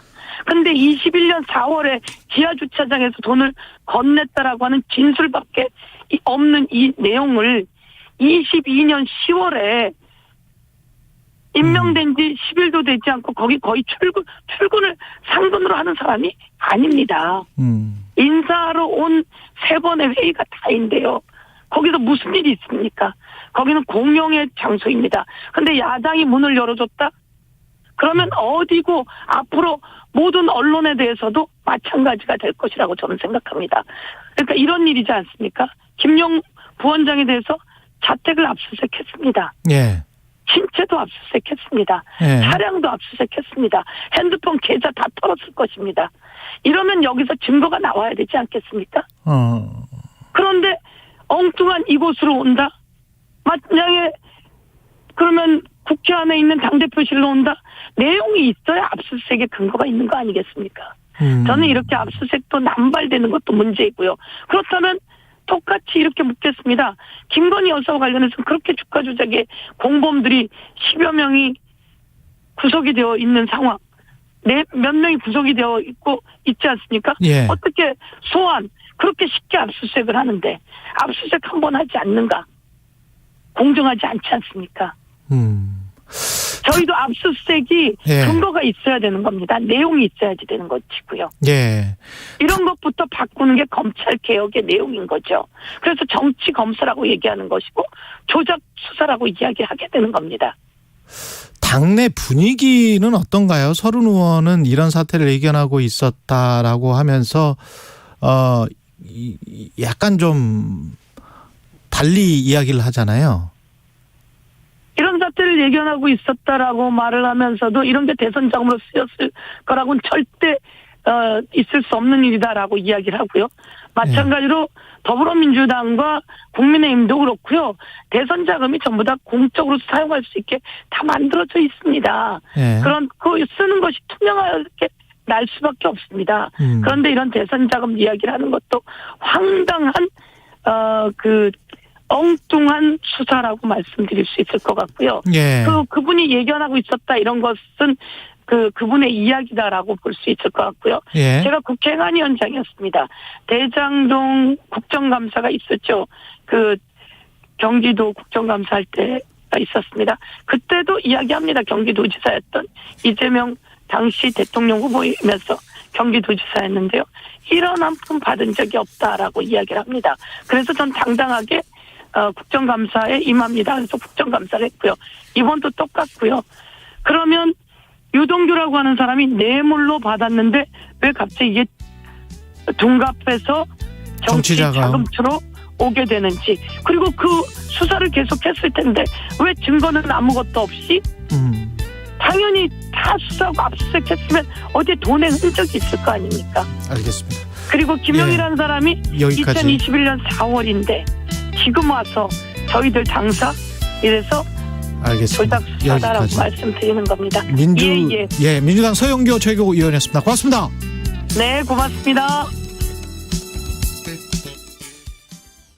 잠시 후 8시 반부터 일부 지역국에서는 해당 지역 방송을 보내드립니다. 가을엔 편지를 하겠어요.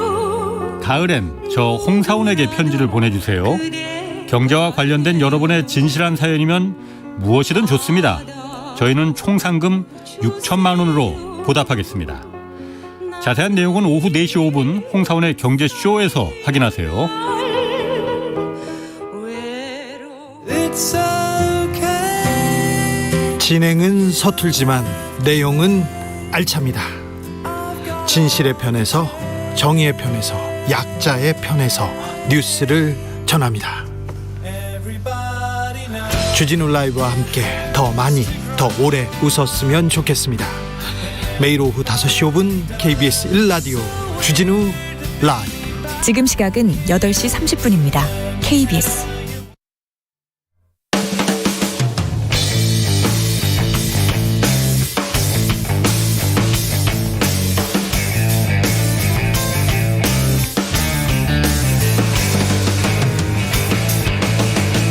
최경영의 최강 시사.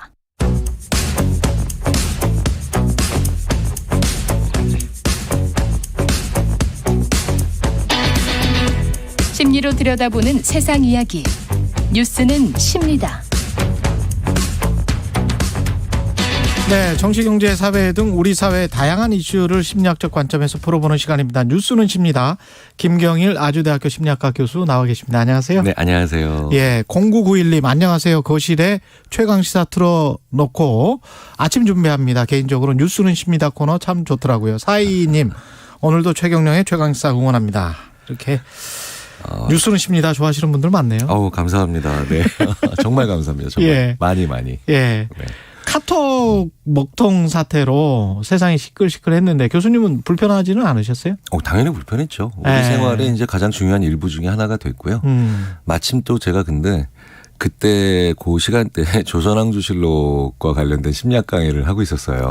예. 근데 이제 조선왕조실록이 또 갑자기 주목을 받게 되잖아요. 그렇죠. 예, 그게 어떻게 그렇죠. 보존이 됐지? 뭐 이러면서. 그러면서 좀 많이 불편했고 그러면서 무언가 있는 것 중에 하나가 없어진다는 게 참 많이 우리로 하여금 생활에 제약을 주는구나. 이런 생각을 하게 됐고요. 더 중요한 건 제 답이 빨리 안 가고 상대방 답변이 빨리 안 오니까. 그렇지. 그게 그렇게 불편하더라고요. 답답하죠. 네. 답답한 거, 그게 참 습관이라는 게 무섭습니다. 왜냐하면 지금 요 톡이 사실은 심리학자들이 가끔 그런 얘기를 하거든요. 이게 다른 나라의 메신저와는 전혀 다른 형태거든요. 그렇습니까? 이게 사실 거의 이제 포획 도구죠. 그렇구나. 어느 날 갑자기 제가 막 몇십 명이 모였는데 확 끌려 들어가가지고. 이게 심리적으로 그것도 참 설명해 주셨으면 좋겠는데 왜 그 중고등학생들이 문자를 더 많이 쓰게 됐는지 그것도 왜 핀란드 노키아에서 그 심리학자들이 발견한 거 아니에요? 네. 기본적으로요. 우리가 대면에서 대화하는 거. 지금은 제가 최 기자님 뵌 지가 한 1년 그렇죠. 가잖아요. 넘을 거예요. 근데 항상 처음 만나는 사람, 그러니까 사람이요. 사람 얼굴 보는 게 가장 에너지 많이 씁니다. 제일 에너지 많이 쓰고요. 그렇죠. 그렇기 때문에 뇌에서 제가 이제 이런 말 하거든요. 사람을 만나고 서로 격식을 차려서 또 매너 있게 또 예의 바르게 얘기하는 거 사실 우리 지난 호모사피엔스의 30만 년 역사 중에 이걸 매일같이 해야 되는 사람들이 몇 %나 진짜 인류 역사상 1%가 아니라 0.1%도 안 되는. 불편하겠네요. 그럼요. 그러니까 오죽하면 로빈 던바 같은 그 진화인류 학자는 인간이 태어나서 몇 명 만났겠냐. 150명 만났다. 그렇겠습니다. 네네.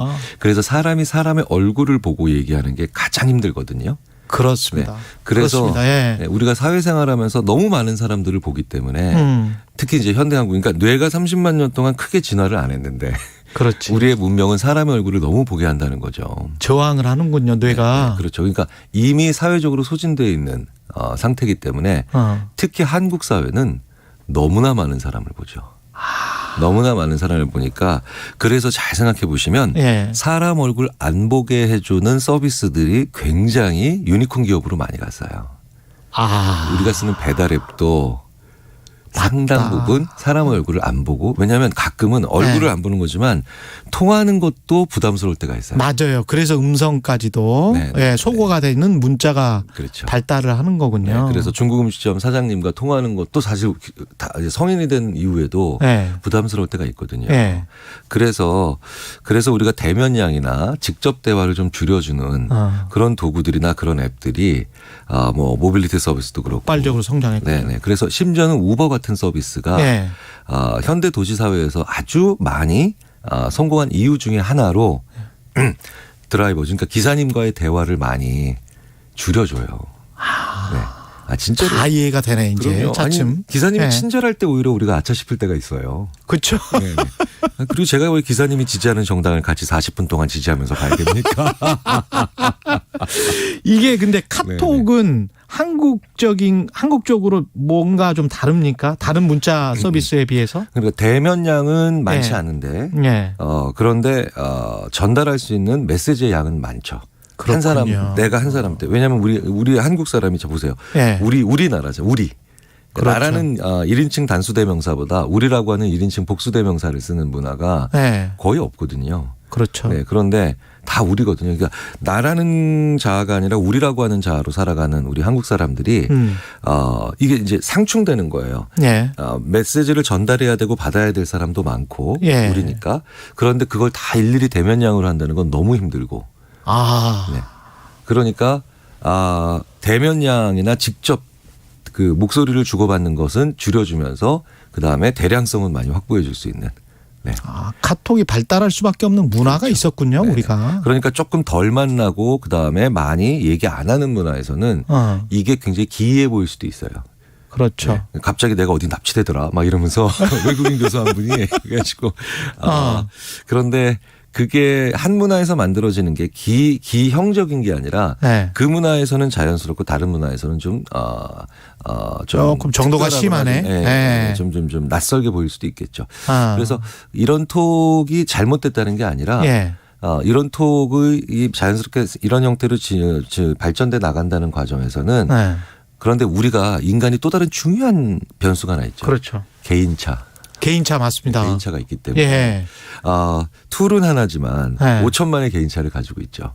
근데 그 툴은 상당히 한국 사람들에게 보편화됐는데 그 보편화라고 해야 될까요? 그냥 한 60-70% 정도가 그런 툴 사용하는 게 되게 편하다면 네네. 어떤 사람들은 나는 카톡 없었으면 좋겠어. 좀 네네. 불편해. 카톡 먹통되니까 너무 좋아. 이런 사람들도 있거든요. 그렇죠. 게다가 예. 그 개인차만 존재하는 게 아니라 저도 그렇고 그다음에 우리 최 기자님도 그렇고 1년 365일에 각 날에 또 차이도 있단 말이에요. 맞습니다. 네, 각 예. 날의 차이. 그날. 네네. 예. 그래서 제가 이런 말씀 많이 드려요. 건강에 아무런 문제도 없고 오늘 아침에도 활기차게 일어나셨는데 늦은 오후에 너무 갑자기 무기력해지고 그리고 만약에 좀 이렇게 좀 막 이렇게 진이 빠진다. 예. 건강에 문제가 없는데도. 예. 네. 그러니까 이게 간 때문이 아니라 내가 지난 일주일 한번 내가 지난 한 달 너무 많이 만났고 너무 많이 톡했고 너무 많이 사람들과 회의하고 대화하지 않았는가. 한번 맞다. 고민을 해볼 필요가 있어요. 그게 좀 쉼이 필요한 거죠. 카톡으로부터도 좀 멀어지는 게. 네. 근데 굉장히 많은 분들이 이럴 때 오히려 그러니까 혼자 있는 시간이 되게 필요해요. 혼자 있는 시간. 심지어 이럴 때도 있어요. 가족도 타인일 때가 있어요. 그렇습니다. 네, 있어요. 예. 내가 너무 많은 사람들을 만나고 집에 들어가거나 이러면 소중한 가족이 말을 거는 게 오히려 이제 불편해지고 힘들어지는 거죠. 그렇죠. 네. 네. 그러니까 우리의 이제 특히 이제 청소년들이 학교에서 너무 많은 사람을 만나거나 너무 많은 대화를 하거나 아니면 너무 많은 아니면 이제 막 자라나는 친구들인데 사회적으로 너무 많이 시달리다가 보면 예. 이제 학원까지도 가야 되니까 그렇죠. 그러다 보면 집에 와서 하는 어머니의 얘기가 혹은 아빠의 얘기가 아니면 뭐 동생의 얘기가 네. 이제 사회적으로 소진된 상태에서 들어오니까 예. 그것 자체가 이제 버거워질 수도 있는 거죠. 제 아이들도 그래요. 네. 들어와서 피곤해 죽겠는데 왜 말 걸어? 뭐 네. 그렇죠. 그러니까 가족도 타인일 예. 때가 그렇게 있는데 그러니까 제일 중요한 건 인간의 뇌가 예. 그렇게 사회생활을 열심히 하라고 만들어진 뇌가 최초에 아니었거든요. 되게 재밌죠. 협동하라고 눈에 예. 흰자위가 많아지면서 어딜 쳐다보는지 알 수 있는 그런 협동의 눈을 만들었으면서도 그렇군요. 네, 인간의 눈에 가장 흰자위가 넓거든요. 예. 다른 동물에 비해서. 그러니까 상대방의 의도와 내 의도를 더 잘 파악하고 알려주기 위해서. 예. 그런데 뇌는 그렇다고 해서 그렇게까지 24시간 사회생활하라고 만들어진 뇌는 아니에요. 이건 투머치다. 너무 심하다. 그렇죠. 그러니까 혼자 있는 시간이 정말 필요해요. 혼자 있는 시간. 네네. 너무 없어요. 특히 현대 사회에 한국이라고 하는 한국은 도농을 불문하고 그냥 하나의 거대한 도시라고 보셔도 무방해요. 네. 아우. 그래서 우리가 답답함을 느끼는 겁니다. 그렇죠. 가끔. 그러니까 예. 심리적으로 수십만 년 동안 하루에 왔다 갔다 하면 그게 한 동네거든요. 예. 우리는 하루에 다 왔다 갔다 하잖아요. 정말 한국은 초연결 사회잖아요. 그러니까 5천만이 사는 초연결 사회. 한 동네. 예.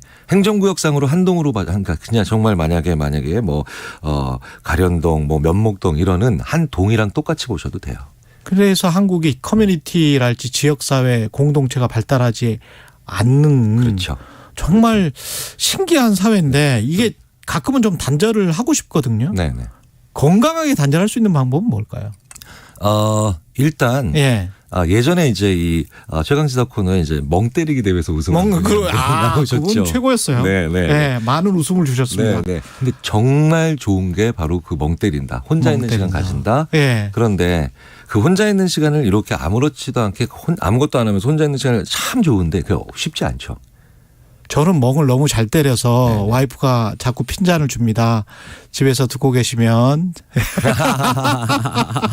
그거는 관리를 잘 하신 거예요. 정말 잘 하신 거고. 그런데 그게 쉽지 않잖아요.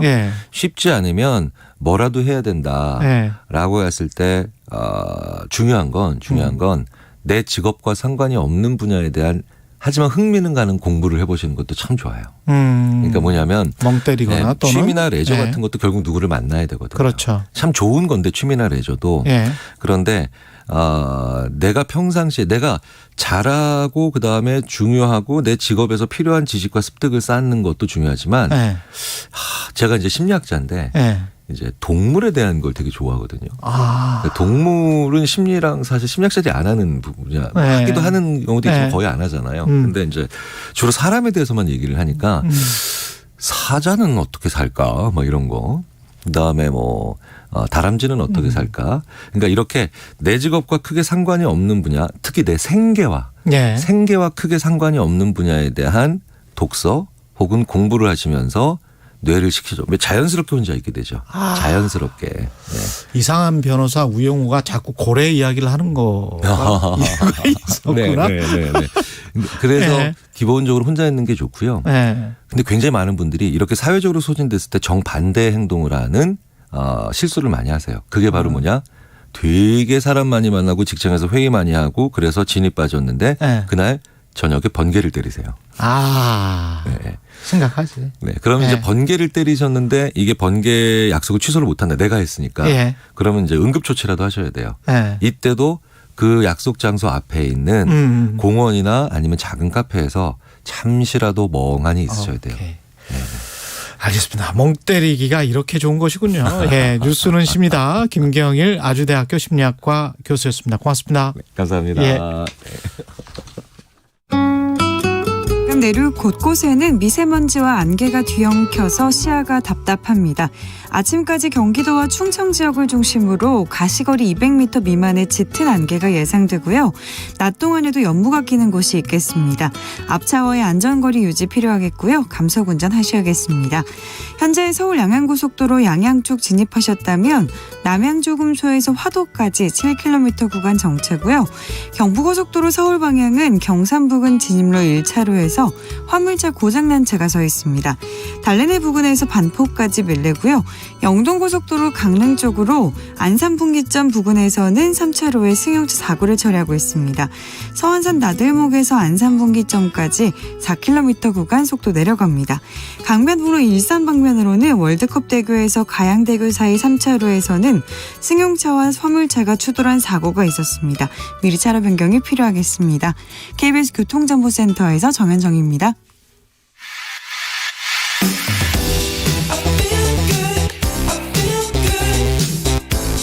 세상에 이익이 되는 방송 최경영의 최강시사.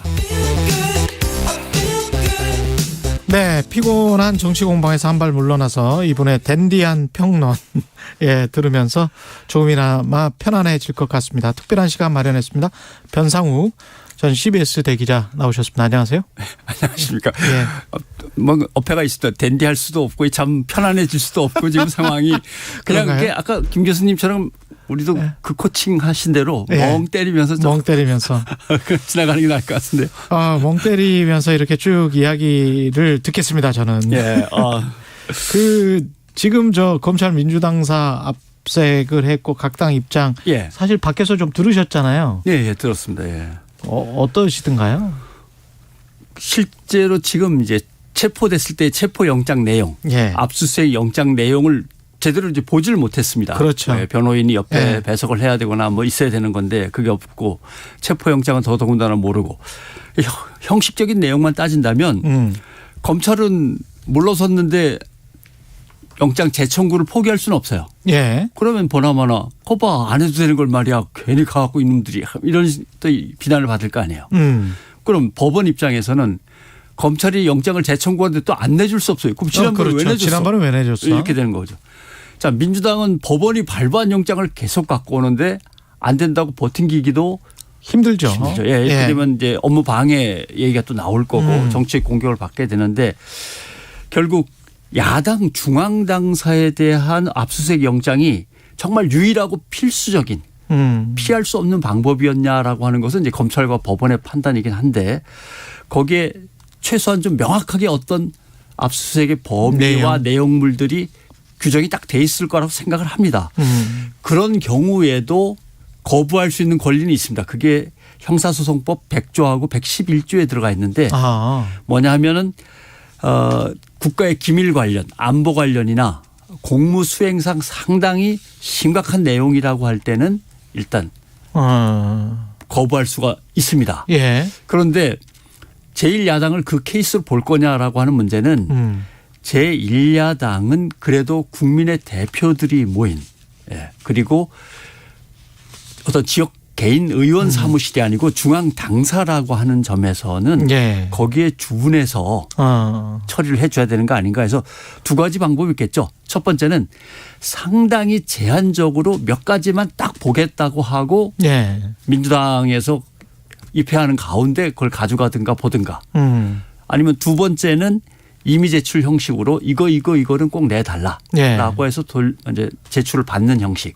그 대신 민주당은 그게 끝날 때까지는 이 김 부원장과 관련된 어떤 기록물이라든가 아니면 파일이라든가 이런 거에 대해서 건드리면 안 된다라고 하는 거는 나중에 증명할 수 있어야 됩니다.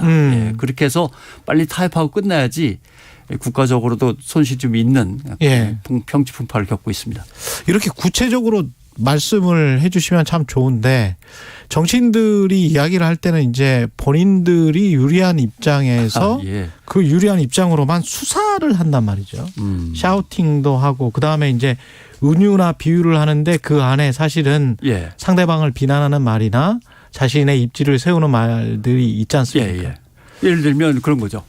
당신들 때도 했잖아라고 하는 거. 그거와 이거의 문제는 법이라고 하는 것은 개별의 사안에 대해서 객관적 증거와 진술을 가지고 최대한 구체적으로 객관적으로 구체적으로 접근해야 되는 거지.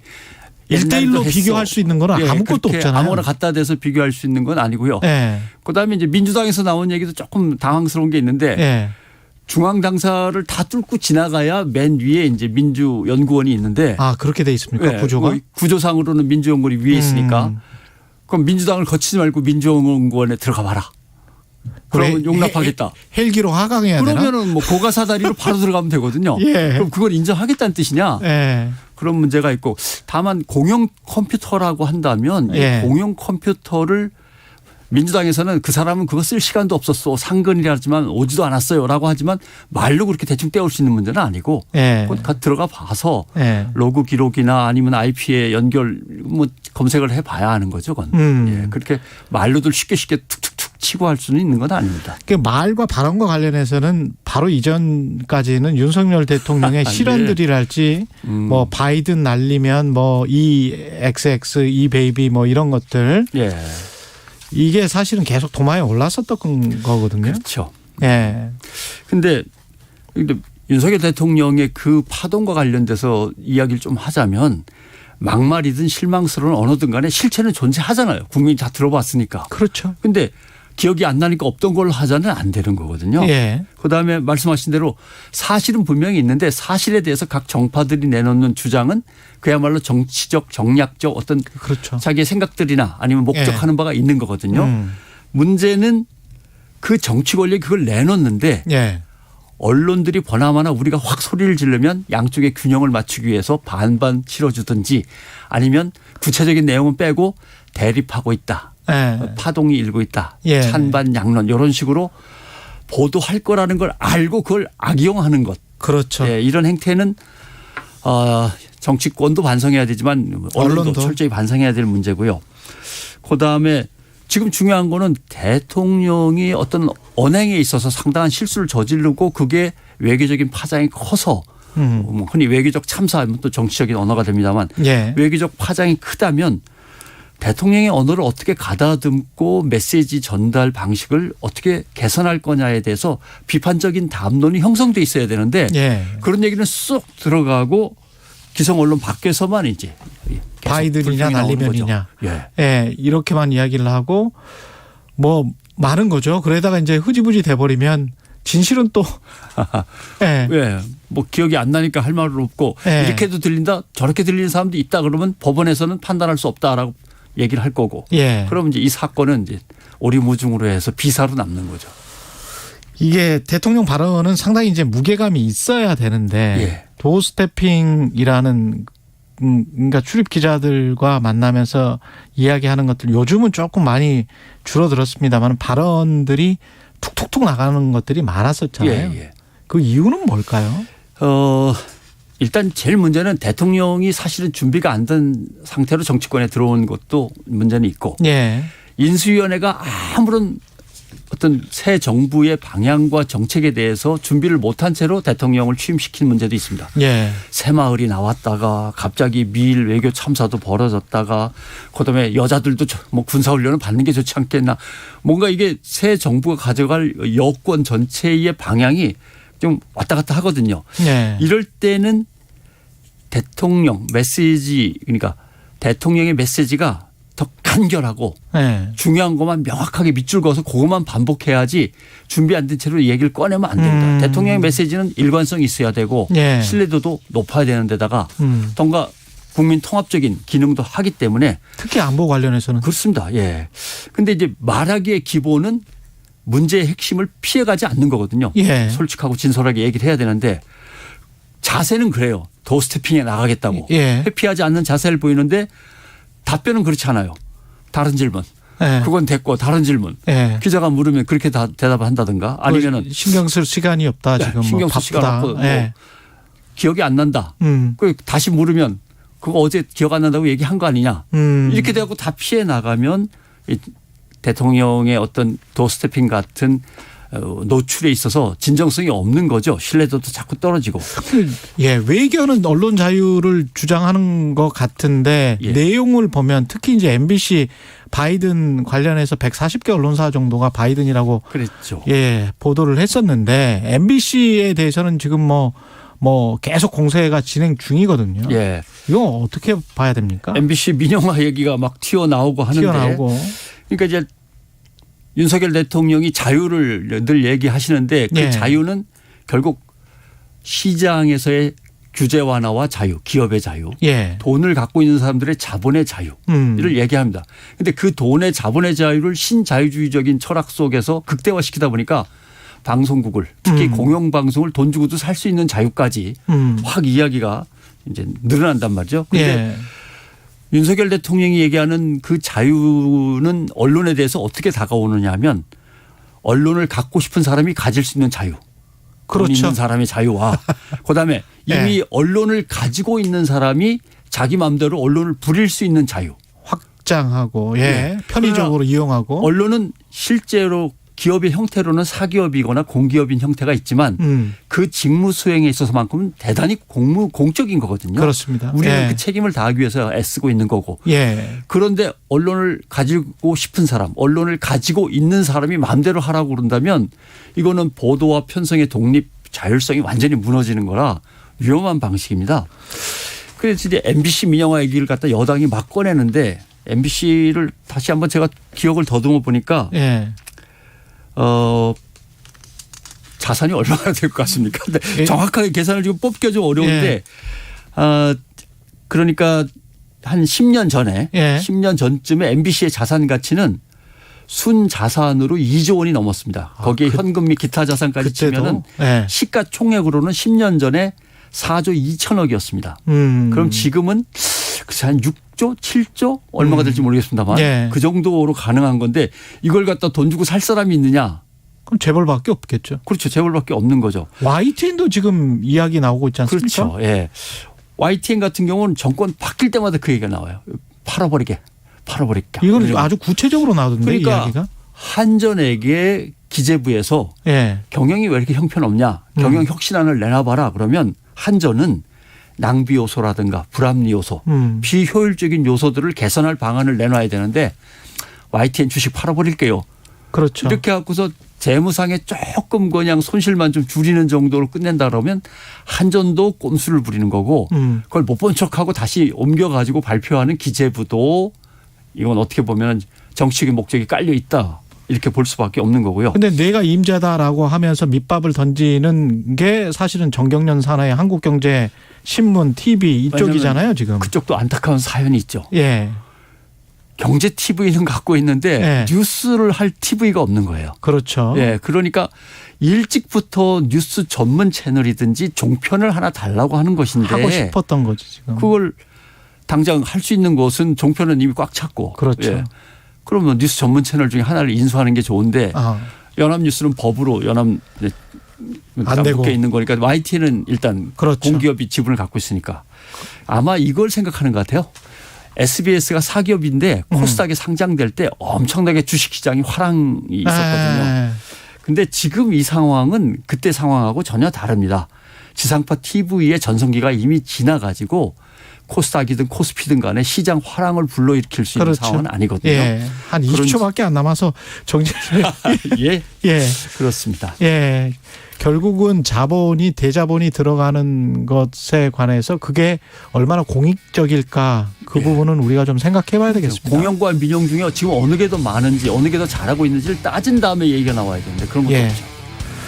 변상욱 CBS 대기자셨습니다. 고맙습니다. 고맙습니다. 예, 저는 KBS 최경련 기자였고요. 최경련의 최강시사 다음 주 월요일에 다시 뵙겠습니다. 고맙습니다.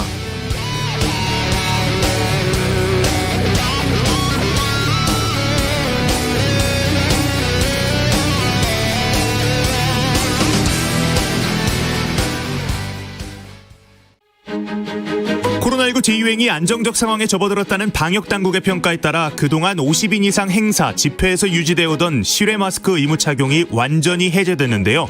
이제 실외 경기장과 공연장에서도 마스크를 벗을 수 있습니다. 하지만 실내